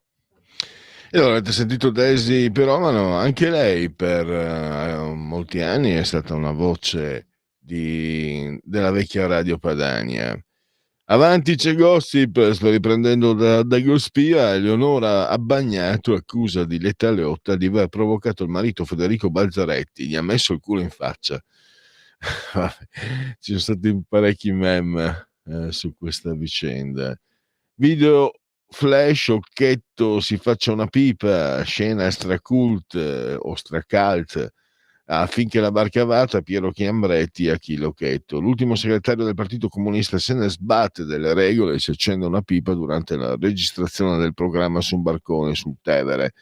Finché vivo voglio fumare la pipa. Chiambretti lo riprende, la prima persona che fuma in televisione dopo 20 anni è vietato. Questo poi abbiamo flash, come reagire alla terza guerra mondiale di Trump, più che una web tax sulle big tech per mettere in ginocchio il jazzista della Casa Bianca facendo ritornare di colpo le rotelle al loro posto. Sarebbe sufficiente la vendita del 10% dei titoli del tesoro americano in possesso di Cina e Unione Europea. Al 2024 Pechino ne deteneva 768 miliardi, mentre i 27 paesi UE ne hanno in pancia oltre 2.000 miliardi. Di tale mossa mortale, confermata da Gospia da fonti autorevoli, ne stanno discutendo nella massima riservatezza gli emissari del Dragone e di Xi Jinping e gli Sherpa dei capoccioni di Bruxelles. Come dicono a Quarticciolo, extreme evils, extreme remedies. Abbiamo una telefonata. Pronto? La parola chi ce l'ha? Pronto, ciao Pier, Marco. Ciao. Ciao, volevo ringraziarti pubblicamente della risposta che mi hai dato alla mia mail dell'altro giorno sull'urlo di Leoni. E tu addirittura mi hai mandato una clip di frasi celebri di condottieri che mi hanno emozionato. Dio buono, ma tra Braveheart, lo stesso Leoni, all'urlo a cui alludevo comunque va benissimo lo stesso, comunque era quello finale del primo 300, perché senz'altro avrei visto quando lui con quel firmato dei 300 guerrieri riesce ancora a non stare Marco, scusami, scusa ti interrompo. Allora, no, avevo capito quello a cui alludevi, ma per me questo è Sparta. Sì, ogni volta divento un ragazzino quando lo sento. Guarda, io ho delle banalità, ma non ci sono più degli uomini così che difendono le nostre donne, porca miseria. Ma guarda che quel frammento lì è sempre emozionante per chi sa cogliere certi aspetti. Un piccolo, non è un appunto, ma dovresti secondo me riguardare anche il discorso, anche se un po' rivisitato, che fa Aragorn nella battaglia finale, quando si schiudono le porte e escono le ultime armate oscure di Mordor, quando dice che fa quel discorso ai rimasti tra i guerrieri di Gondor, è bellissimo, veramente penso che sia stato ricostruito, perché non mi pare che ci sia nel Signore degli Anelli. Comunque onore agli autori. Concludo dicendo che tu hai parlato anche velatamente, mi pare, prima degli U2 di Bono.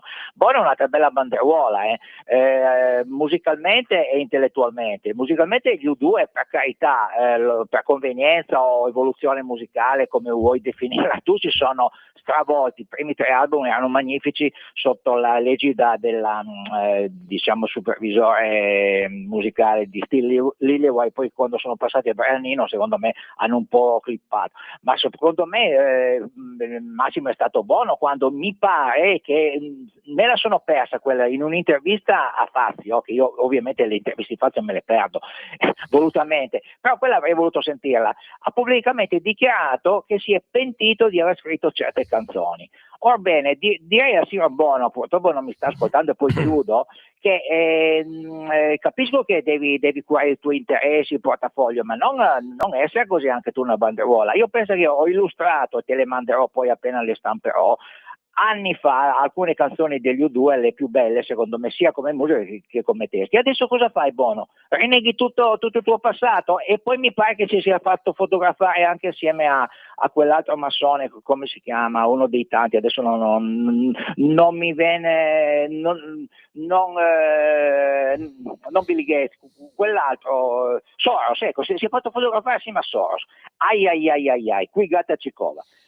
Ciao carissimo, stai bene? Forse o no, come diceva... Forse no. Forse o no, Poi ci sarebbe anche quello che mi ha dato in onda, quello di Cyrano, poi ci sarebbe anche quello di San Crispino Crispiano, Enrico V.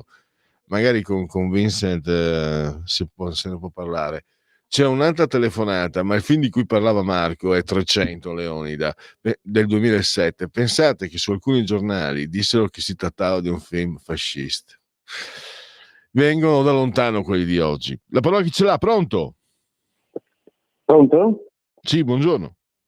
Buongiorno Pellegrini, sempre Salve. mi raccomando in gamba. Allora, caro Pellegrini, sai, i critici nel 99% dei casi, come il cinema, come il teatro, stanno tutti quanti a sinistra. Io mi ricordo, lei non era ancora nato Pellegrini perché è più giovane di me, che addirittura un capolavoro, perché io poi lessi prima di solito che si fa il contrario, no? E il film e poi il libro. Di solito si faceva al contrario, si leggeva prima il libro e poi si vedeva il film. Accusarono di fascismo pure un capolavoro come L'arancia meccanica di Stanley Kubrick, perché prevedeva un mondo distopico dove si chiamavano tutti compagni, no? Orwelliano quasi. Quindi un capolavoro come quello fu accusato di fascismo, quindi loro hanno l'accusa facile di fascismo. Ma non è per questo Pellegrini che l'ho chiamata. Ma lei ha occasione di parlare con qualcuno della Lega? Sì, mi dica cosa intende. Allora, ma io penso che io non ho mai visto, guardate, è possibile che non ci sia la Lega agli altri partiti, non ci sia un sociologo, un mass mediologo, va bene, uno studioso del costume, che vi faccia capire, un sondaggista, che la televisione è importante, nel senso che quelli che guardano la TV sono gli ultra cinquantenni, che sono quelli più frequenti al voto.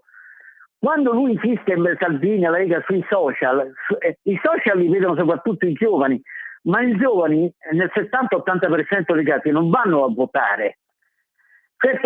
Quando ci stanno questi dibattiti in TV, io lo sto denunciando a te, ma pare che sto predicando nel deserto Pellegrini, va bene? Lasciando stare ai Mediaset che si sta spostando tutta quanta a sinistra, e quelli di centrodestra fanno sempre delle figure barbine, non sanno parlare, non sanno esporre, bofonchiano, tartagliano, stanno in un atteggiamento di sottomissione, oltre ad essere sotto come numero. Ma qualcuno gli insegna a stare in TV. Gli unici tre che sanno stare in TV, che sanno combattere in queste arene televisive, che sono poi delle arene gladiatorie, dei Colossei, sono tre personaggi che non sono di destra, cioè Daniele Capezzone che viene dal Partito Radicale, va bene, Tommaso Cerno che viene dal PD e Marco Rizzo che è un comunista, che gli fa un mazzo così a tutti quanti. Ma possibile che mandano in TV dei tenerelli, della gente che non sa parlare? Guardate che la TV è importante, lasciamo stare, perché quelli che vanno a votare, caro Pellegrini, glielo può spiegare qualsiasi sociologo, sono gli ultra cinquantenni, i ventenni non vanno a votare. Ma ci vuole una scuola di gente che gli insegni come stare in TV, come bucare lo schermo. Fanno ridere, quelli di centrodestra sono scandalosi. Ma glielo dica a qualcuno della Lega, non mandi gente che non è disposta al combattimento, se no bisogna mandare solo quei tre, Capezzone, Cerno e Marco Rizzo, che non vengono da una storia di destra. Gli altri non sanno né parlare né stare zitti. Ecco, volevo fare questa denuncia, anche un suo parere che ci tengo. Grazie. Grazie Mario.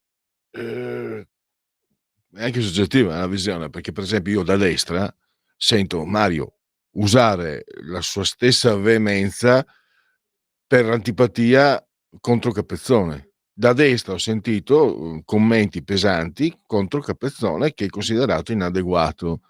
Quindi abbiamo, anche delle preferenze. Magari ci sono certi interpreti che si comportano in una maniera più aderente a quelle che sono le nostre scelte, ma c'è una componente di soggettività. Io vedo trasmissioni di tranello su Rete 4 anche. Questo sì, vedo panini fatti bene, e vedo, da questo punto di vista mi è capitato di vedere il politico leghista in trappola, chiuso tra due.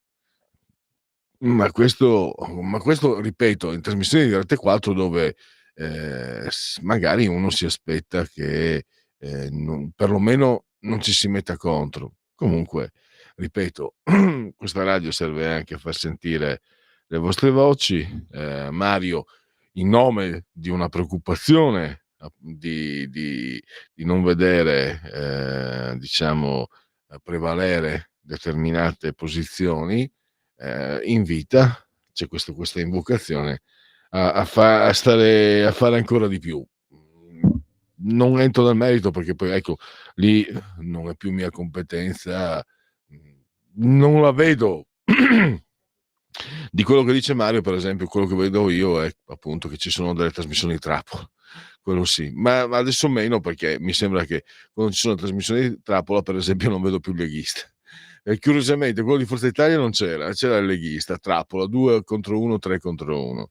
E poi ripeto, lui dice Capezzone, ma io posso garantirgli che ho sentito miei colleghi non parlo della radio, comunque colleghi non di sinistra, di destra, dirne di ogni, cioè peggio del peggio del peggio. E quindi qualcuno ha detto anche che è meglio che non vada. Ho sentito tanti dire che è meglio che non vada in televisione perché fa fare brutta figura alla destra. Pensi Mario come ognuno ha delle visioni soggettive. A me non dispiace invece, comunque lo trovo capace, come Borgonovo eccetera. Poi ripeto, usiamo Sioran. Vi sono dolori dei quali potrebbe consolarmi solamente la scomparsa del cielo. Questo è Sioran. Allora non c'è spazio, questa volta è andata a me, è stato meglio far sentire le vostre voci, quindi se voi telefonate non mando in onda la musica perché prima vengono gli ascoltatori.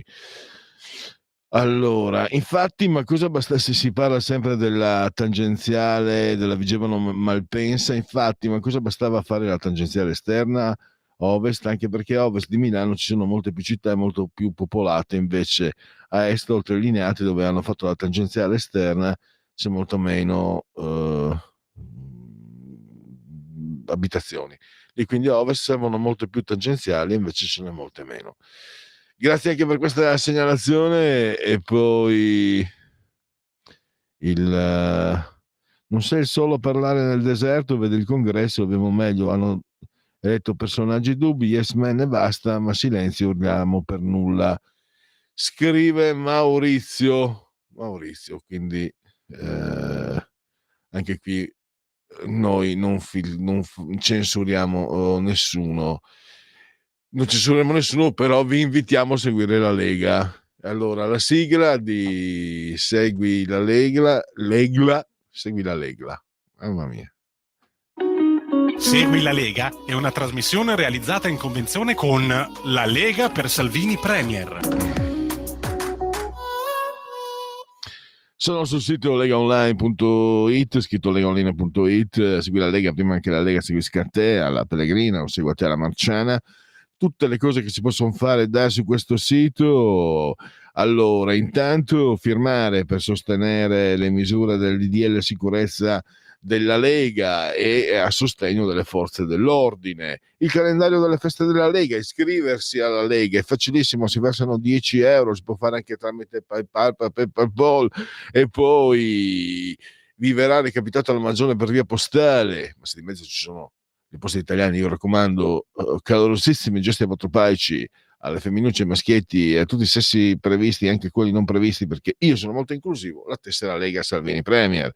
Il momento di autodeterminazione civica, il 2 per 1000. Scrivi D43 nella tua dichiarazione dei redditi, non vi costa nulla, non vi costa nulla, non perdete un centesimo, basta che scriviate D43 e direte allo Stato come spendere quei soldini lì. In questo caso gli direte di spenderli per la Lega, questo è un redazionale della Lega. E noi vi diamo questo consiglio con il sorriso nel cuore. E poi abbiamo le apparizioni radio-televisive degli eroi della Lega, i suoi politici. Abbiamo oggi pomeriggio alle 20:30, 4 di sera a Rete 4 con Riccardo Molinari, presidente dei parlamentari leghisti a Montecitorio. Giovedì, dopodomani alle 17:15 con il sottosegretario Alessandro Morelli, la rubrica Economia, l'emittente Sky TG24. Giovedì raddoppia Riccardo Molinari a Piazza Pulita alla 7 alle 22:45 nella Fossa dei Leoni. Direi che non è la vecchia curva del Milan. Ci fermiamo, 14:31, riprendiamo con Ivo May, parliamo anche delle sperequazioni che ci sono e magari anche un po' di intelligenza artificiale, perché le cose non sono disgiunte. A tra più.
Lo amiamo perché ci offre sempre le cose più buone e naturali. Linea Alberto Acerbis. Buongiorno Sammy, buongiorno cari amici di Radio Libertà. Oggi voglio parlarvi del nostro sciroppo alla bava di lumaca Bronco Free. A che cosa serve Bronco Free?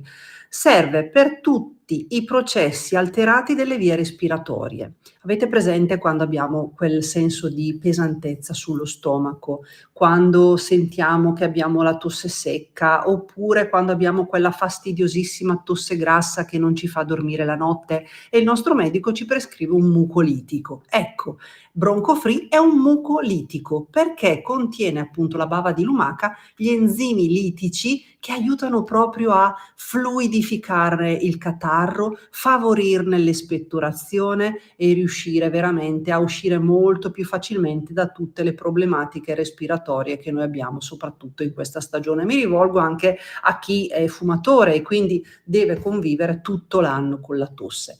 Bronco Free è la soluzione ai vostri problemi. Io oggi voglio farvi un'offerta straordinaria.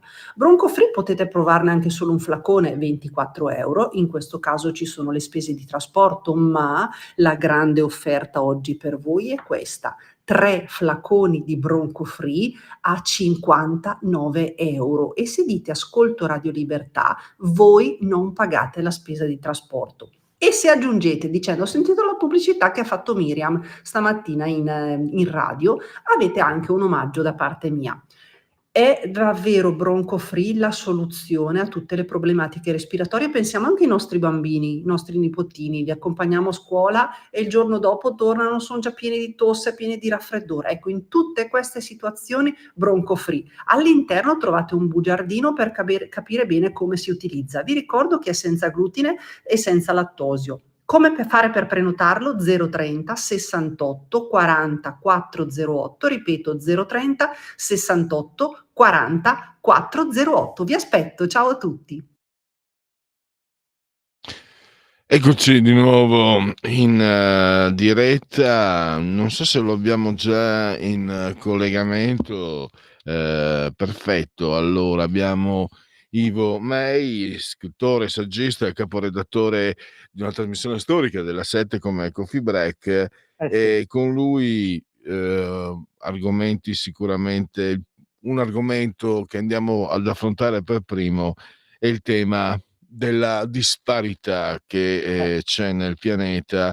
Nel 2024 la ricchezza dei miliardari è aumentata di 2.000 miliardi di dollari, raggiungendo 17.000 miliardi. L'1% più ricco della popolazione controlla quasi il 50% della ricchezza. Qualcosa non sta funzionando evidentemente, e non serve essere comunisti per dire che io non sono comunista, ma evidentemente non è così che vanno le cose, anche perché c'è un motivo. Tanto Ivo mostra più giovane di me, ma mi sembra sia più o meno mio coetaneo, e non erano così le cose 30-40 anni fa. C'è qualcosa che ha cominciato a non funzionare negli ultimi 30 anni. Intanto bentornato ai nostri microfoni a Ivo May e grazie per essere qui con noi. Ma grazie a voi dell'invito, è sempre un piacere. Mi sento in eco, ma non so come posso fare per evitarlo. Non so, adesso vediamo. Noi ti sentiamo regolarmente. Vediamo la nostra tecnica. Comunque, a proposito dell'età, direi che la barba in genere invecchia, quindi non... Se ora va bene l'audio. Senti ancora in eco? No, ora va bene. Ora sento grazie. Allora, grazie a Sveva, tua concittadina peraltro. Ivo, volevo chiedere, allora, concordi però sì, nel dire dicevi che tu, io quello che, neanche... ecco, che 30-40 anni fa, al di là, non avevo il pelo bianco, non avevo la panza, eccetera, eccetera, quindi per carità la nostalgia finché si vuole, ma i tempi erano differenti, cioè questa disparità, e non è solo Pierluigi Pellegrini la sua opinione che non conta nulla. I movimenti migratori significa che ci sono aree del mondo dove c'è una fame. Ci sono sempre state le aree di paesi diciamo in via di sviluppo eccetera, ma questo fenomeno nel XXI secolo è esploso. Prego, a te la parola. Sì, certo, ora stai prendendo in esame varie situazioni. Allora, innanzitutto direi che 30-40 anni fa veniva fuori... stai facendo vedere addirittura delle mie immagini di lavoro, eccole qua, sì. Vabbè, insomma, 30-40 anni fa veniva fuori quella che si contraddistingue, si chiama oggi neoliberismo, che viene tanto apprezzato dal punto di vista dei più ricchi, ma in realtà è quella cosa che porta la maggior parte della popolazione mondiale verso la catastrofe finanziaria. Era il propugnatore principale di questa teoria è stato Milton Friedman, che ben conosciamo nelle ultime ore grazie al video che ha riproposto Elon Musk di Milton Friedman, che fa vedere come una matita possa essere frutto di una grande libertà dei mercati e quindi una collaborazione che non è imposta da nessuno, ma che spontaneamente diciamo crea l'oggetto matita. In realtà poi Milton Friedman ha fatto tante altre cose, perché Milton Friedman è consigliere di Ronald Reagan per quella che fu la cosiddetta Reaganomics, che abbassò radicalmente le tasse ai ricchi, tagliò radicalmente il welfare alle persone normali, ma Milton Friedman fu anche quello che, diciamo, abiurò le teorie economiche keynesiane fino a quel punto. In realtà già un po' prima si stavano mettendo in discussione, ma insomma teorie keynesiane che mettevano al centro l'individuo nella società e il benessere dell'individuo garantito dallo Stato.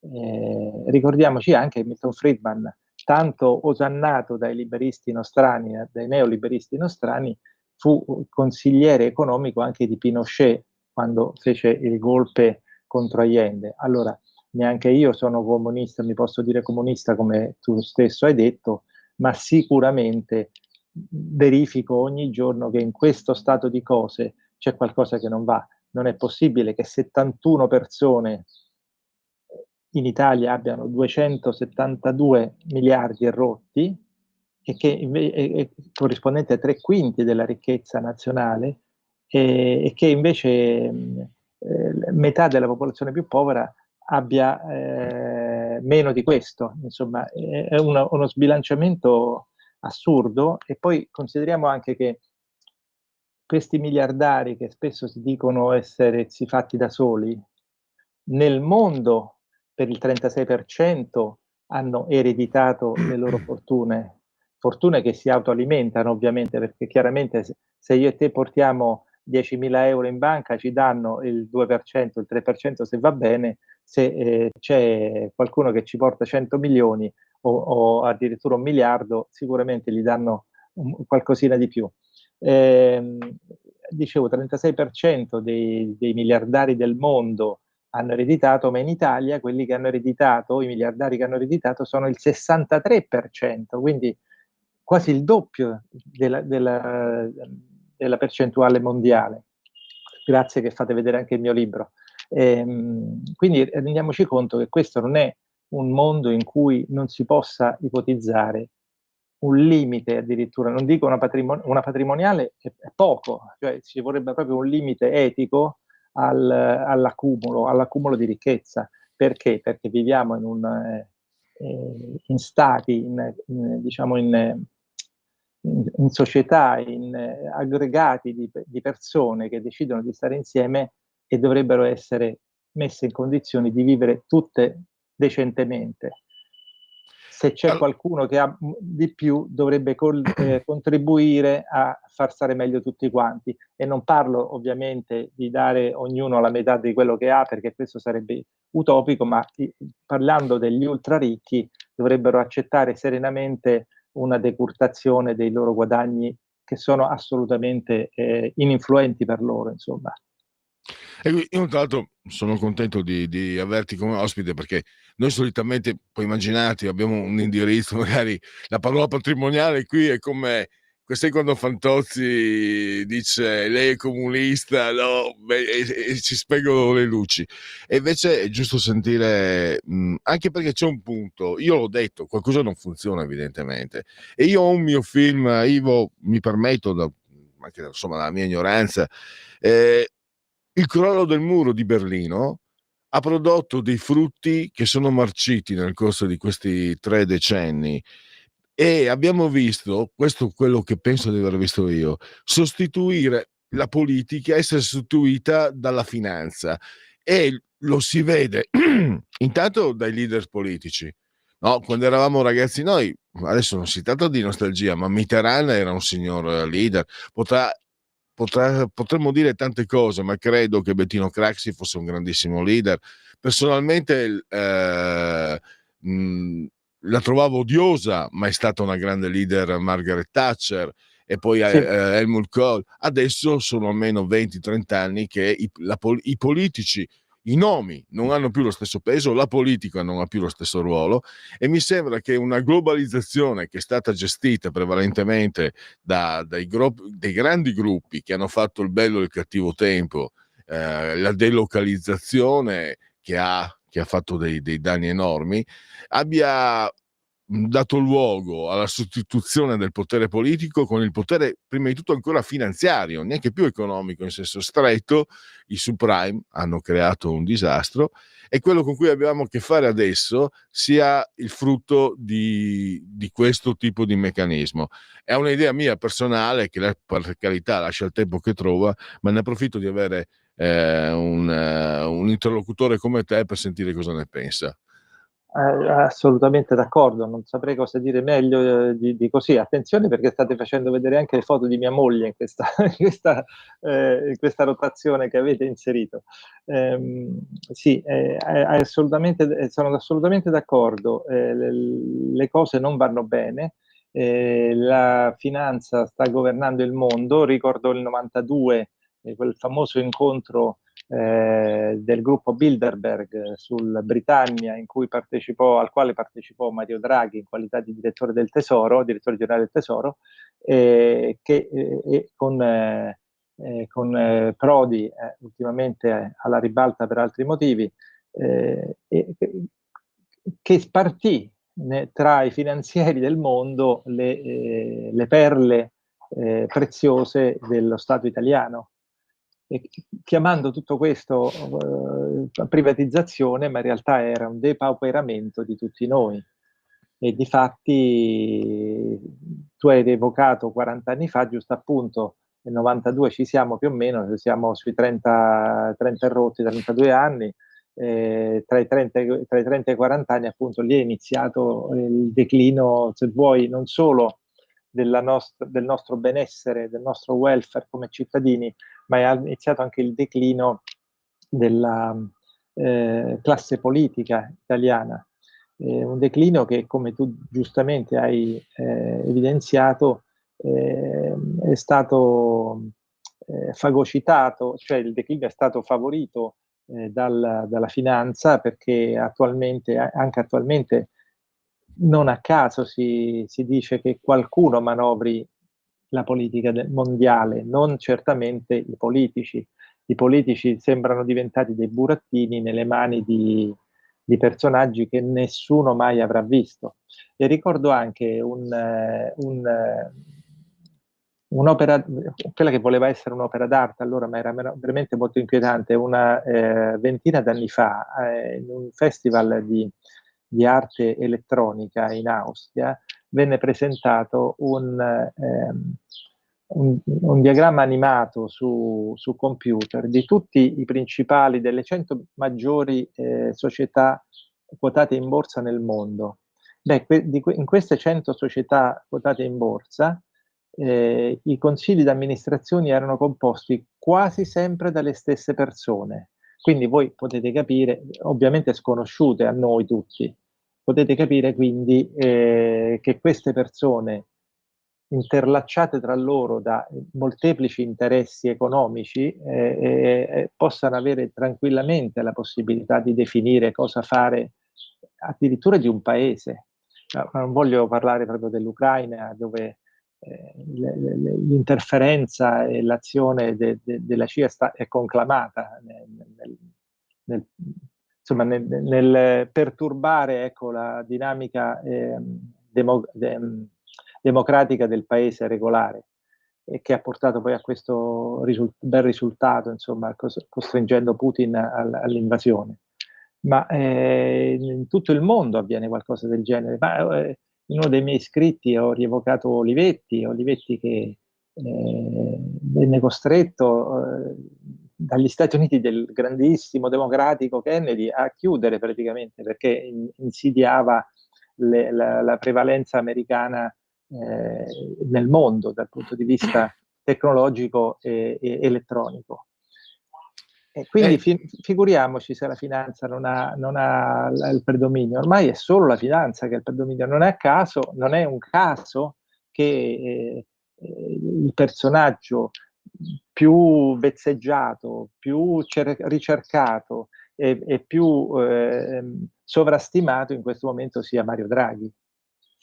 In Tra Italia, l'altro, questi processi sono avviati ormai da tempo, perché tu dicevi 92, ecco, nel 2005 Gemello Alvi pubblicò un saggio dove erano messi in evidenza dei grafici che dimostravano come il potere d'acquisto del lavoratore italiano, soprattutto salariato, avesse iniziato a scendere a partire dal 1991, quindi viene da lontano. E poi mi certo. ricordo anche un bel saggio, credo fosse 90, in quel metà anni 90, di Aldo Fracassi, Sotto la notizia niente, dove già quella volta dimostrava Fracassi come in realtà ci fossero lui la TAS non sapeva dove era crollato il sistema comunista, quindi lui la TAS non sapeva dove metterla, comunque calcolava 4-5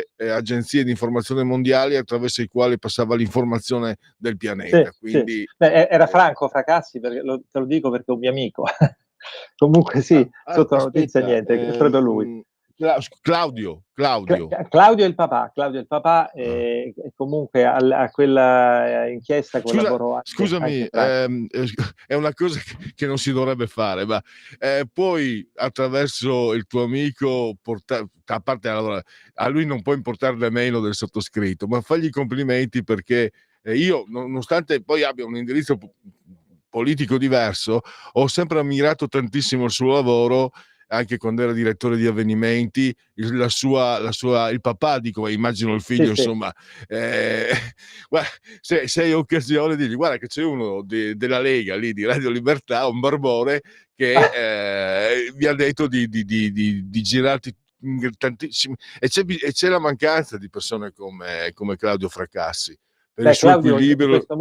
Claudio in questo momento si dedica molto alla sua ricerca storica, ha scritto un bellissimo libro su Giordano Bruno e altri sulla Repubblica Romana, insomma è molto attivo da questo punto di vista ancora. Sì, ma io me lo ricordo come giornalista politico, lo si vedeva anche in televisione, eccetera, e purtroppo non ha vinto suo stile, se posso dirlo.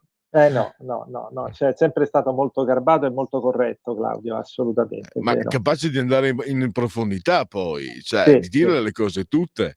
E quindi, scusa, è un fuori onda, no, è un fuori, non c'entra con quello di cui stavamo parlando. Comunque si diceva il controllo dell'informazione e anche appunto il diradarsi, il degradarsi, il diminuire del potere d'acquisto dei nostri salari. Sì, tra l'altro nello stesso rapporto Oxfam che abbiamo citato entrambi, una delle cose stigmatizzate è proprio quella che manchi in Italia un salario minimo, come anche stigmatizzato, per carità, anche l'abolizione del reddito di cittadinanza, che invece esiste quasi tutto il mondo civilizzato, però il salario minimo è una di quelle cose che proprio ci vorrebbe, insomma. Anche perché ora mi dispiace che tu rappresenti in qualche modo un partito di governo, ma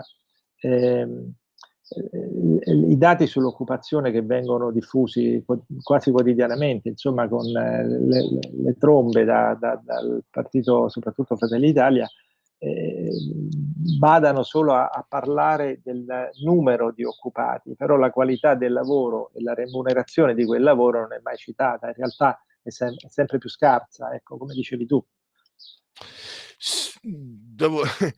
Sembro l'avvocato difensore di qualcuno.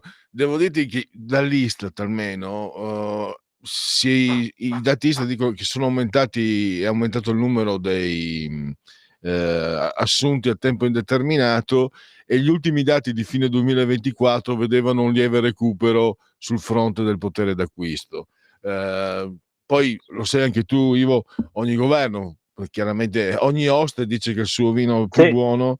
Per me, ti dico, io non la penso come te sul salario minimo, perché secondo me deve essere il mercato e dovrebbe esserci non la garanzia del salario minimo, ma la garanzia della dignità del lavoratore. Io sinceramente non uso le parole. Io vengo dal nord-est, si usano le bestemmie, ma non posso perché questo microfono non è mio.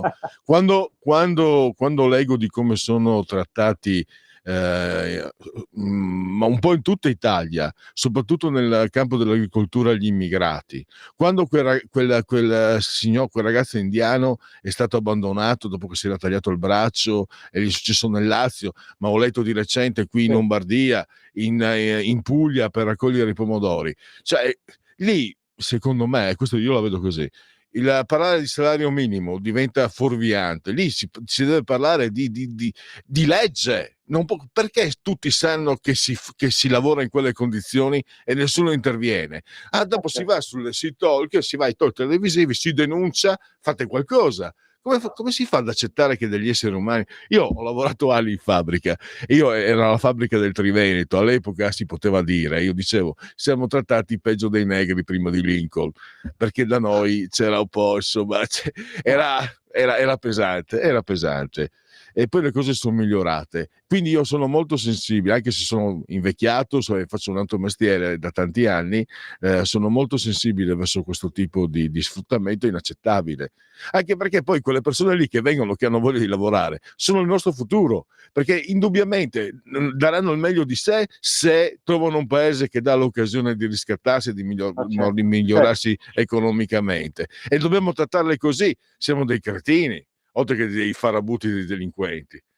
No, ma infatti io sono assolutamente prostrato davanti alle immagini, per esempio, dei italiani figli di immigrati di seconda generazione o anche di terza, che poi vanno a fare i cosiddetti maranza in giro per Milano, soprattutto la Lombardia, quando i loro padri o nonni magari invece si sono veramente sbattuti tanto per venire, per lavorare.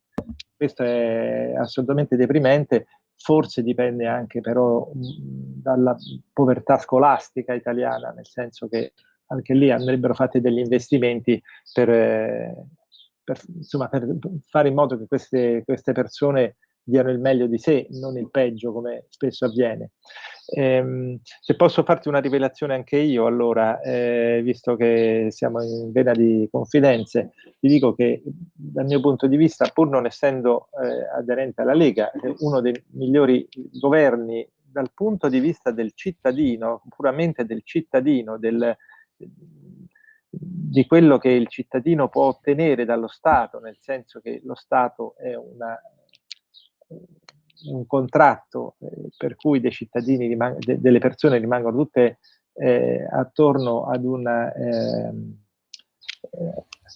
un'immagine statuale, per cui si riconoscono in quell'immagine statuale. Ecco, uno dei migliori governi da questo punto di vista, strettamente da questo punto di vista, è stato quello il Conte 1, quello che metteva insieme la Lega con il Movimento 5 Stelle. Mai credo negli ultimi anni siano state fatte tante leggi e tante iniziative a favore unicamente del cittadino, senza pensare al capitale, senza pensare alle imprese, senza pensare alla Confindustria. Certo. E purtroppo quell'esperienza è naufragata. Purtroppo. Ivo, purtroppo è finito il tempo, è volato. Perfetto. Io ti ringrazio di tutto e a risentirci a presto. Grazie a Ivo May. Figurati, grazie a voi, e riferirò senz'altro a Claudio Fracassi. Ti ringrazio davvero. Ciao, grazie. Ciao. Allora, siamo alla chiusura, quindi io saluto e ringrazio Sveva, meravigliosamente sotto la comando di regia tecnica, e ringrazio tutti voi per aver scelto anche oggi Radio Libertà.